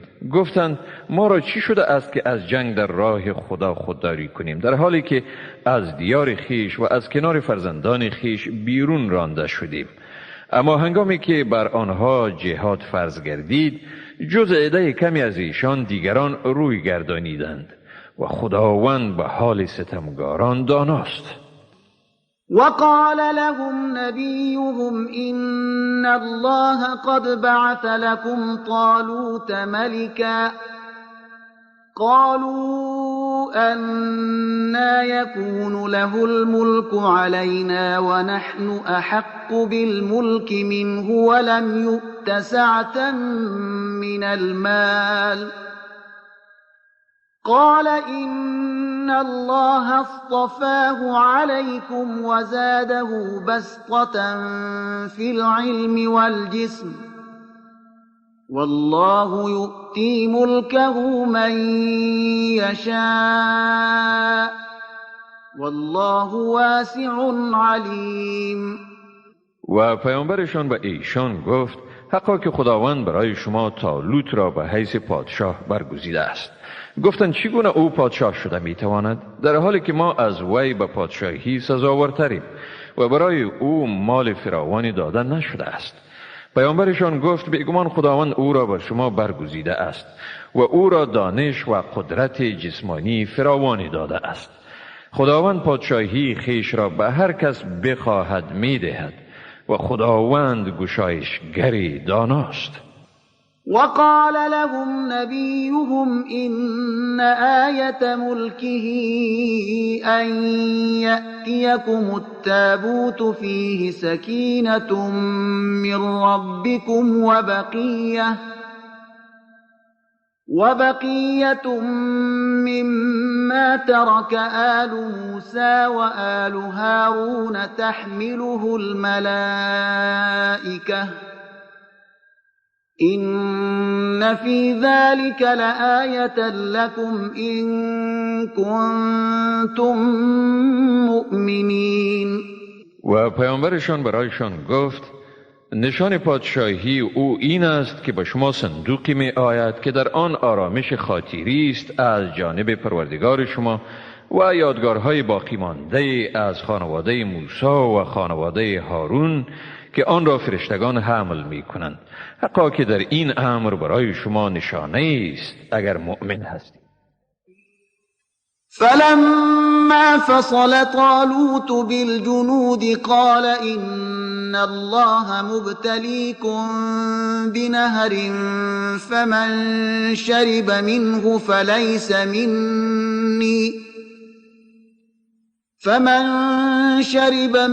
فليس مني ومن لم يطعمه فإنه مني إلا من اغترف غرفة بيده فشربوا منه إلا قليلا منهم فلما جاوزه هو والذين آمنوا معه قالوا لا طاقة لنا اليوم بجالوت وجنوده قال الذين يظنون أنهم ملاقو الله كم من فئة قليلة غلبت فئة كثيرة بإذن الله والله مع الصابرين.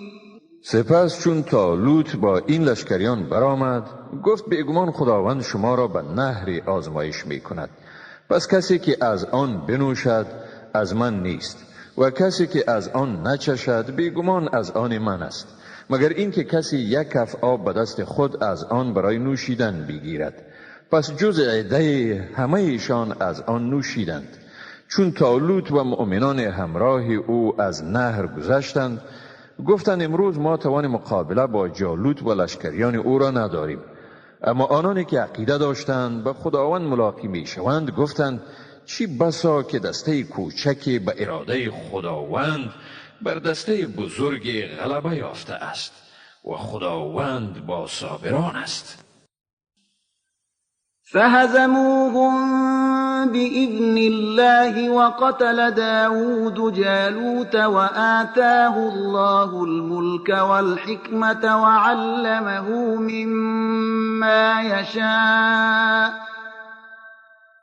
ولولا دفع الله الناس بعضهم ببعض لفسدت الأرض ولكن الله ذو فضل على العالمين.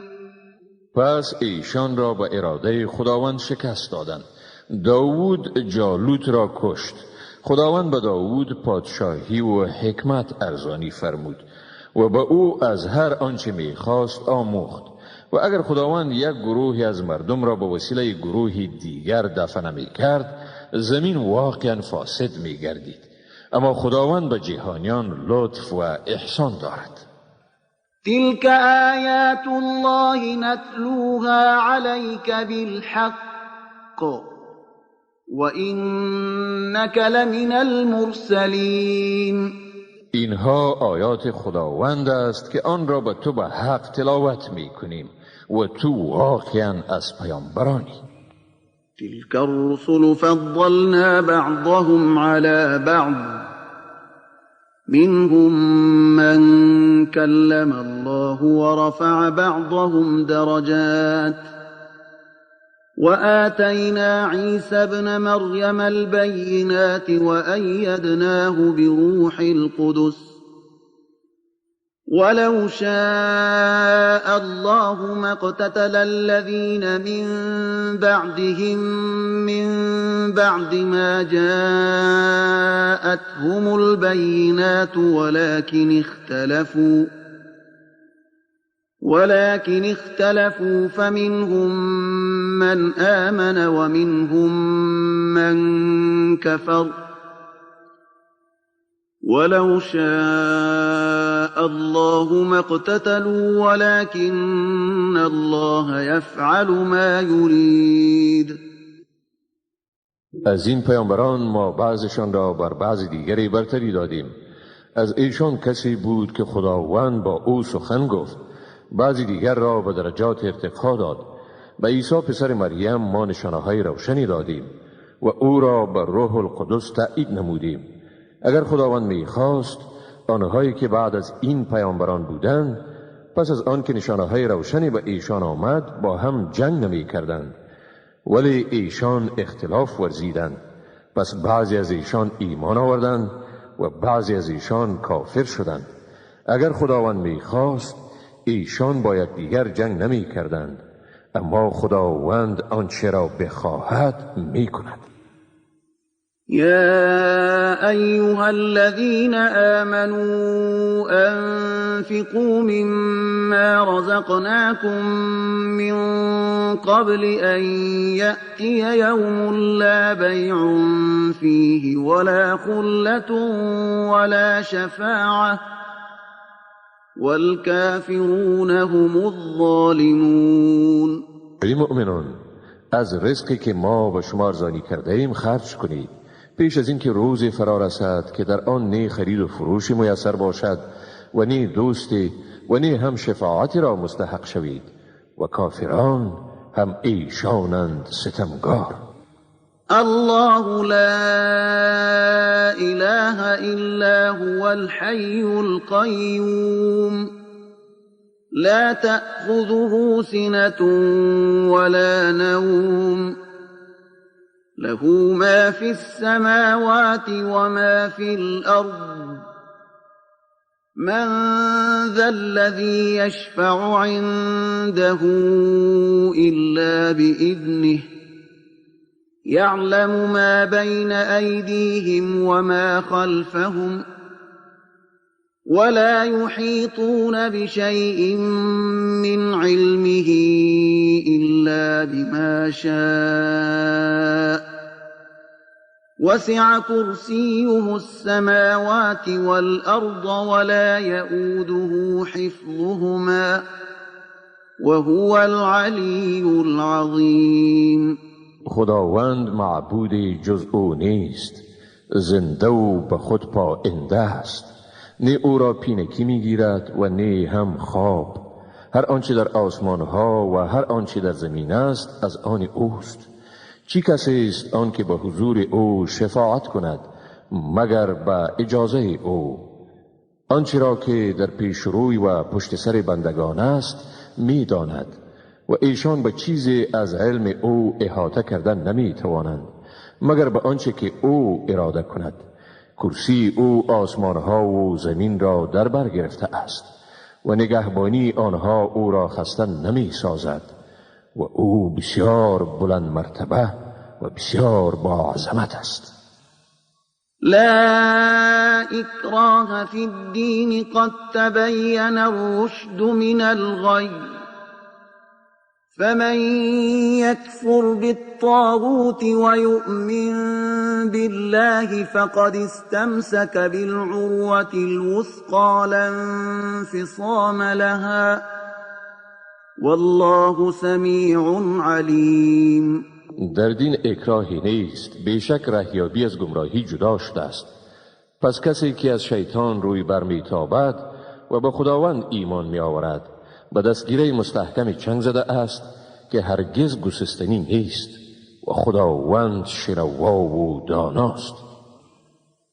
الله ولي الذين آمنوا يخرجهم من الظلمات إلى النور والذين كفروا أولياؤهم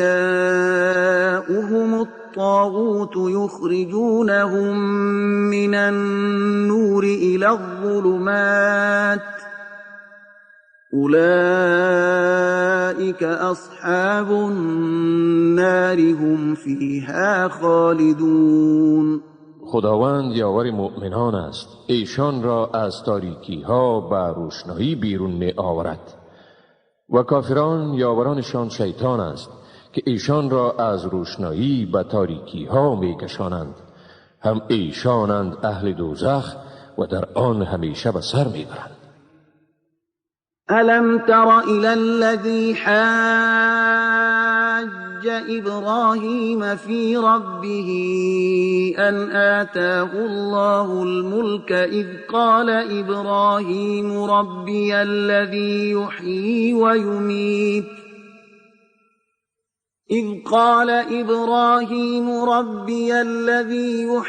ويميت قال أنا أحيي وأميت قال إبراهيم فإن الله يأتي بالشمس من المشرق فأت بها من المغرب فبهت الذي كفر والله لا يهدي القوم الظالمين. آیا تو به سوی آن کسی ندیدی که با ابراهیم درباره پروردگارش مجادله کرد از اینکه خداوند به آن شخص پادشاهی داده بود، هنگامی که ابراهیم گفت پروردگار من ذاتی است که زنده می گرداند و می میراند. آن شخص گفت منم که زنده می کنم و می میرانم. ابراهیم گفت حقا که خداوند آفتاب را از مشرق می آورد، پس تو آن را از مغرب برار. آن کافر مبهوت و درمانده شد و خداوند قوم ستمگار را هدایت نمی کند. أو كالذي مر على قرية وهي خاوية على عروشها قال أنى يحيي هذه الله بعد موتها فأماته الله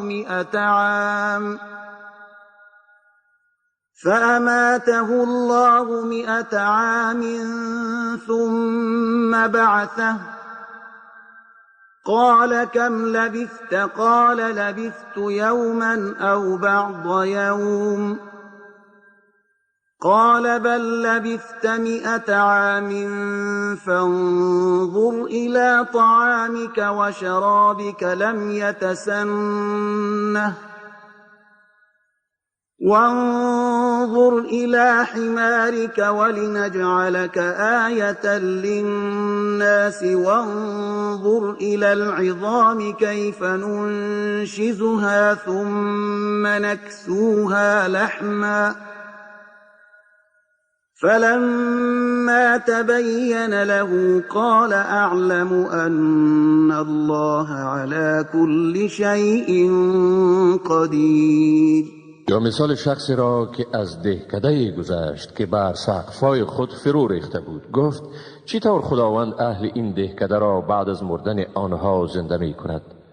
پس خداوند او را 100 سال بمیراند، سپس او را برانگیخت، یعنی دوباره زنده گردانید و به او گفت چقدر در این حال درنگ کردی؟ او گفت شاید 1 روز یا قسمت از روز درنگ کرده باشم. خداوند گفت نه، بلکه 100 سال درنگ کردی. به غذا و نوشیدنی خود ببین در آن تغییر نیامده است و به سوی خر خود ببین و برای اینکه تو را نشانه به مردم بگردانیم و به سوی این استخوانها یعنی استخوانهای خر بنگر چگونه آنها را از جای آن بالا می کنیم و به هم پیوند می دهیم، باز آنها را با گوشت می پوشانیم. هنگامی که برای او این حقایق آشکار شد گفت میدانم که بیشک خداوند بر هر چیزی تواناست.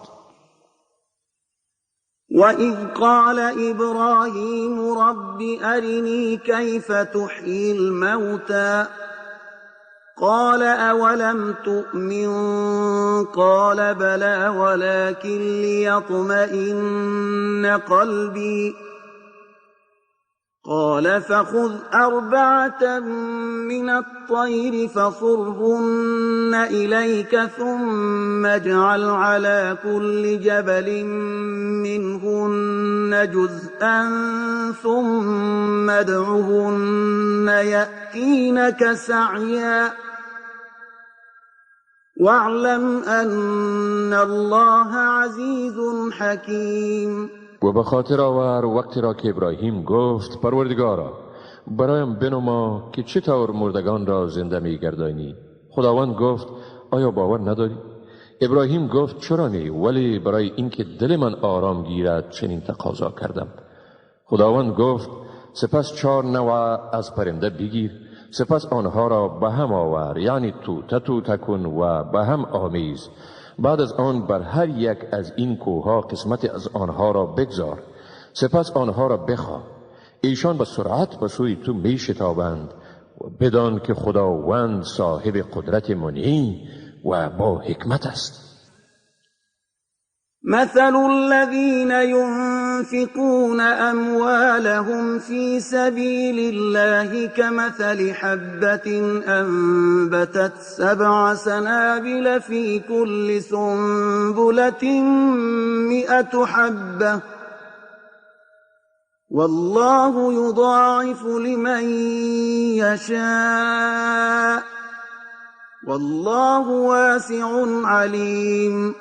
مثال آنانی که دارایی خود را در راه خدا خرج می کنند مثال دانه تخمی است که 7 خوشه و در هر خوشه 100 دانه می رویاند و خداوند برای هر کسی که بخواهد چندین بار زیاد می کند و خداوند گشایشگر و داناست.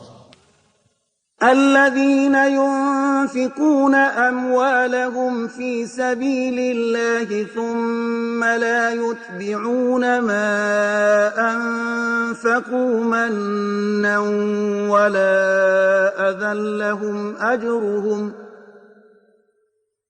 لهم أجرهم عند ربهم ولا خوف عليهم ولا هم يحزنون.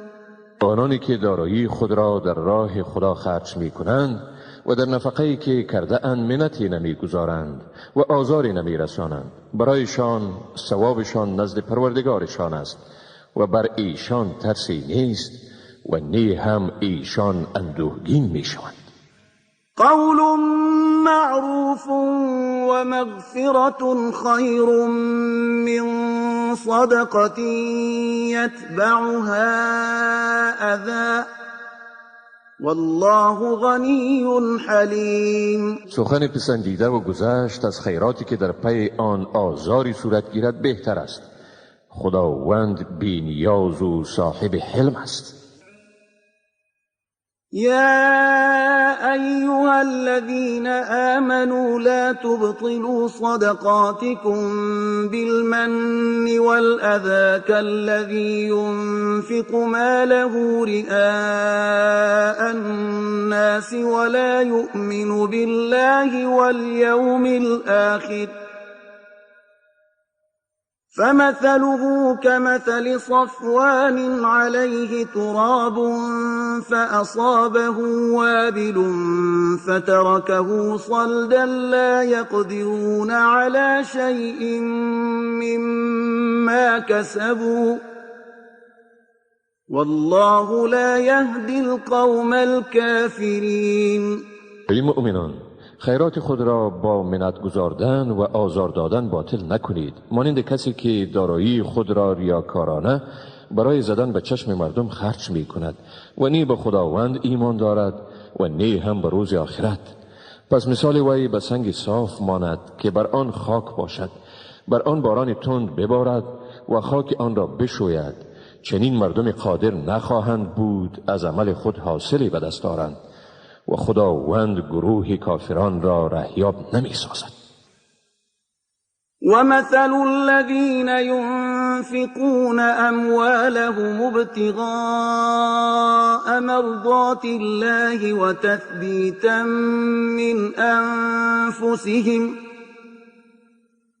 وتثبيتا من أنفسهم كمثل جنة بربوة أصابها وابل فآتت أكلها ضعفين فإن لم يصبها وابل فطل والله بما تعملون بصير. و مثال آنانی که داراییشان را برای طلب رضای خداوند و استواری ملکات انسانی خود خرج می کنند مانند باغی است در جای بلند، باران تند بر آن می بارد و آن را دوچند می سازد و اگر باران تند به آن نرسد شبنمی برای آن کافی است و خداوند به هر چیزی که شما می کنید بیناست. أيود أحدكم أن تكون له جنة من نخيل وأعناب تجري من تحتها الأنهار له فيها من كل الثمرات وأصابه الكبر وله ذرية ضعفاء فأصابها إعصار فيه نار فاحترقت كذلك يبين الله لكم الآيات لعلكم تتفكرون. یا یکی از شما دوست دارد که باغی از درختان خرما و انگور داشته باشد که جویبارهای در زیر آنها جاری باشد، در آن باغ همه اقسام میوه ها موجود باشد، صاحب آن باغ به پیری رسد و دارای فرزندان خردسال و ضعیف باشد و این باغ در گردباد آتشین گیر آید و بسوزد. بدین ترتیب خداوند آیات خود را به شما بیان می کند تا باشد که شما فکر کنید. يا أيها الذين آمنوا أنفقوا من طيبات ما كسبتم ومما أخرجنا لكم من الأرض ولا تيمموا الخبيث منه تنفقون ولستم بآخذيه إلا أن تغمضوا فيه واعلموا أن الله غني حمید. ای مؤمنان، از چیزهای پاکیزه‌ای که کمایی کرده اید و از چیزهایی که ما برای شما از زمین برآورده ایم خرج کنید و در صدد چیز ردی یعنی غیر قابل استفاده از مال خود نشوید که آن را می دهید، در حالی که خود شما آن را نمی گیرید مگر آن که از عیبی که در آن است چشم بپوشید و بدانید که خداوند بی‌نیاز و ستوده است. الشیطان یعدکم الفقر و یأمرکم بالفحشاء والله یعدکم مغفرة منه وفضلا والله واسع علیم. شیطان شما را به فقر وعده می دهد و به فحشا امر می کند مگر خداوند به شما آمرزش خیش و فضل خود را وعده می دهد و خداوند گشایشگر و داناست. یؤتی الحکمة من یشاء و من یؤت الحکمة فقد اوتی خیرا کثیرا وما يذكر إلا أولو الألباب.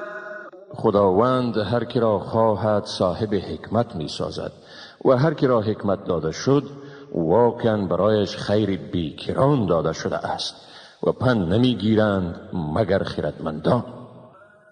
وما أنفقتم من نفقة أو نذرتم من نذر فإن الله يعلمه وما للظالمين من أنصار.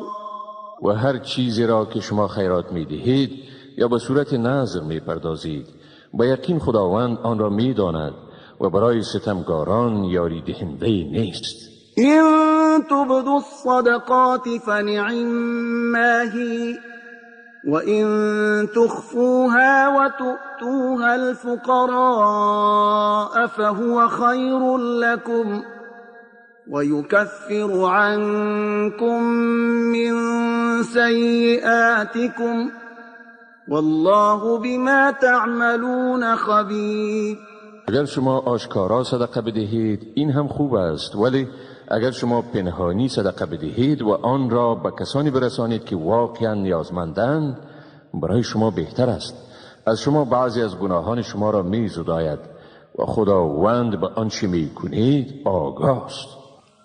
ليس عليك هداهم ولكن الله يهدي من يشاء وما تنفقوا من خير فلأنفسكم وما تنفقون إلا ابتغاء وجه الله وما تنفقوا من خير يوفى إليكم وأنتم لا تظلمون. راهیابی ایشان به ذمه تو ای پیامبر نیست، بلکه خداوند هر کی را خواهد راهیاب می سازد. هر چیزی را که شما از خیر می پردازید نفع آن به خود شماست و خیرات ندهید مگر برای طلب رضای خداوند و هر خیری را که می دهید به شما ثواب آن تماما می رسد و با شما ستم نمی شود. للفقراء الذين أحصروا في سبيل الله لا يستطيعون ضربا في الأرض يحسبهم الجاهل أغنياء من التعفف تعرفهم بسيماهم لا يسألون الناس إلحافا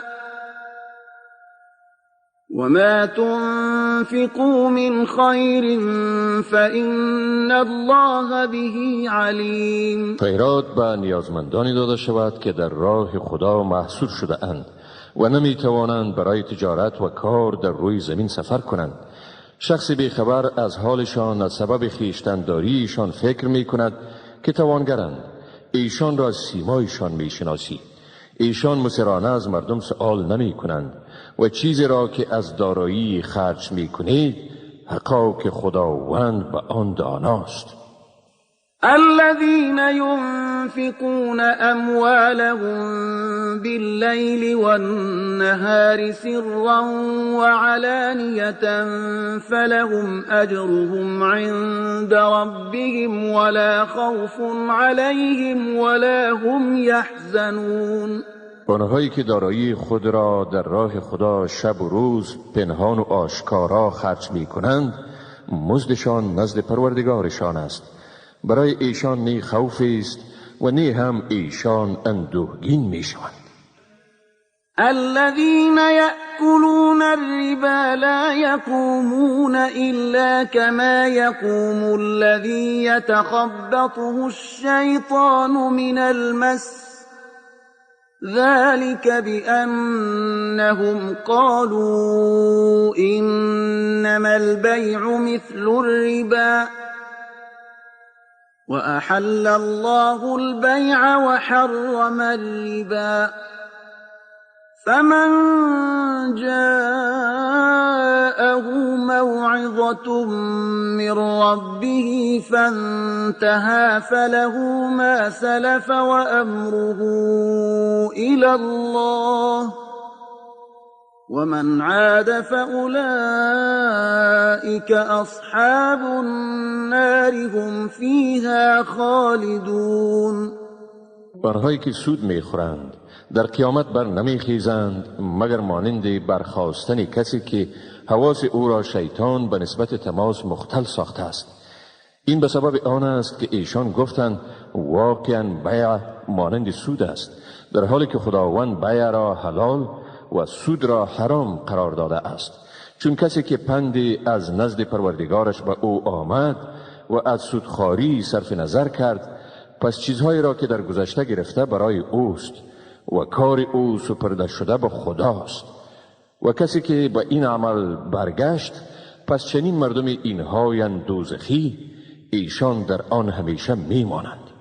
يمحق الله الربا ويربي الصدقات والله لا يحب كل كفار أثيم. خداوند سود را نابود می سازد و صدقات را افزون می گرداند و خداوند هیچ ناسپاسی گنهکاری را دوست ندارد.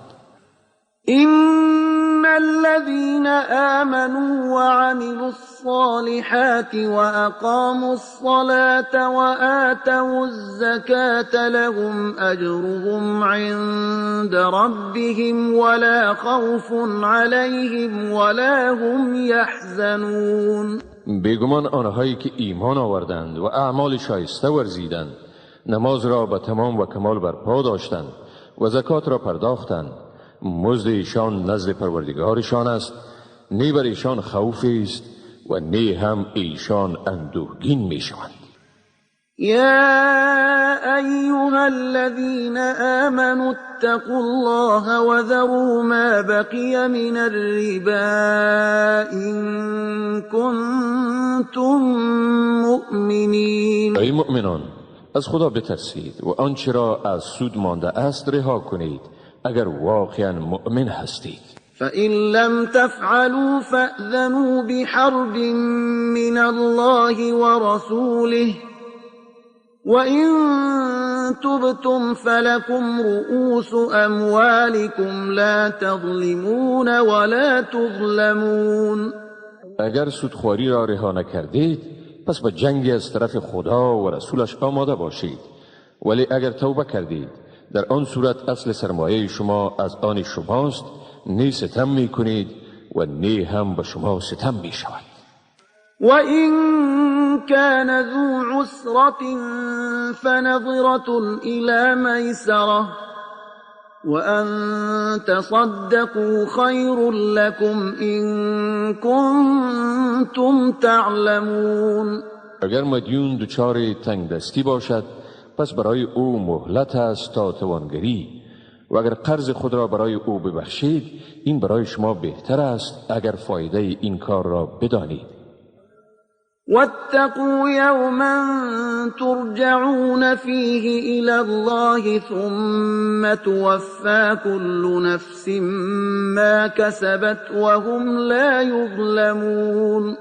و از روزی بترسید که در آن به سوی خداوند بازگردانیده می شوید، سپس هر شخصی چیزی را که کسب کرده است تماما به او داده می شود و به ایشان ستم نمی شود. يا أيها الذين آمنوا إذا تداينتم بدين إلى أجل مسمى فاكتبوه وليكتب بينكم كاتب بالعدل ولا يأب كاتب أن يكتب كما علمه الله فليكتب وليملل الذي عليه الحق وليتق الله ربه ولا يبخس منه شيئا فإن كان الذي عليه الحق سفيها أو ضعيفا أو لا يستطيع أن يمل هو فليملل وليه بالعدل واستشهدوا شهيدين من رجالكم فإن لم يكونا رجلين فرجل وامرأتان ممن ترضون من الشهداء أن تضل إحداهما فتذكر إحداهما الأخرى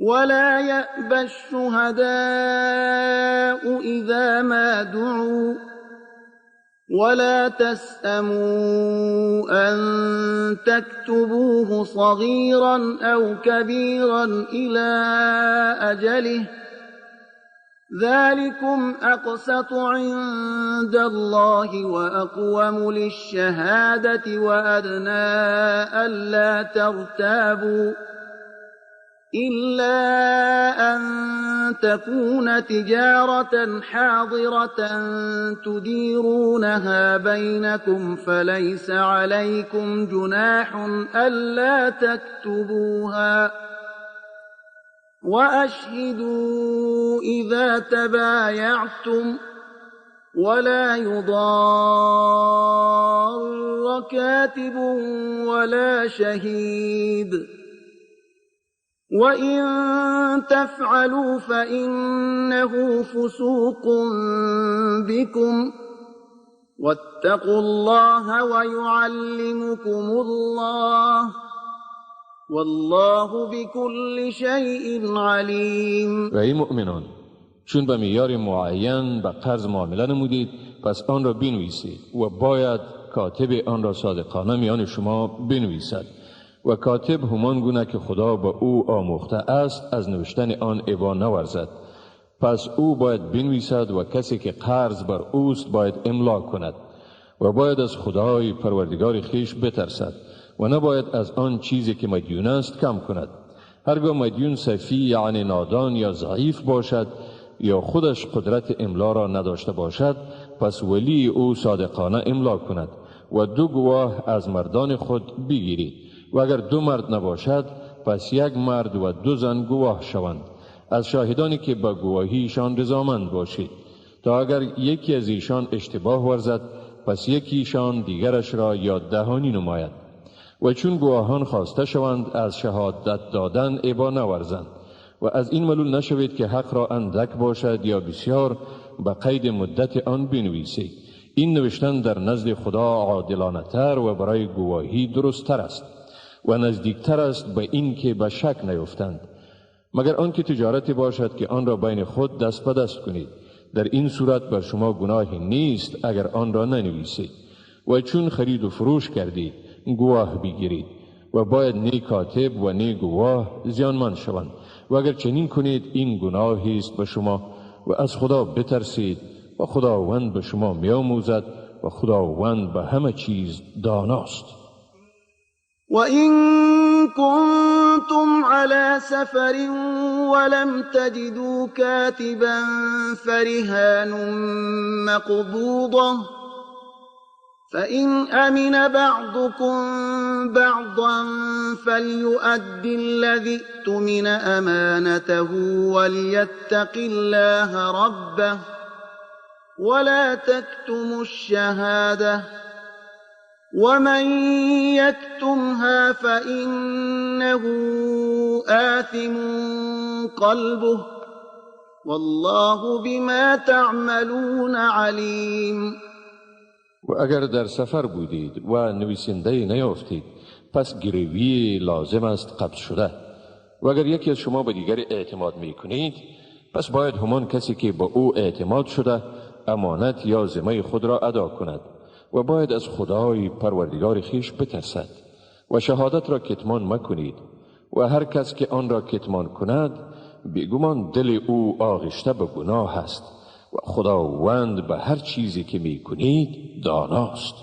لله ما فی السماوات و ما فی الارض وَإِن تُبْدُوا مَا فِي أَنفُسِكُمْ أَوْ تُخْفُوهُ يُحَاسِبْكُم بِهِ اللَّهُ فَيَغْفِرُ لِمَن يَشَاءُ وَيُعَذِّبُ مَن يَشَاءُ وَاللَّهُ عَلَى كُلِّ شَيْءٍ قَدِيرٌ. آنچه در آسمان ها و آنچه در زمین است از آن خداست و آنچه را در دلهای شماست خواه آشکار کنید یا پنهان خداوند شما را به آن محاسبه می کند.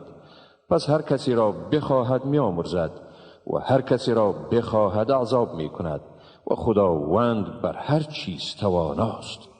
آمن الرسول بما أنزل إليه من ربه والمؤمنون كل آمن بالله وملائكته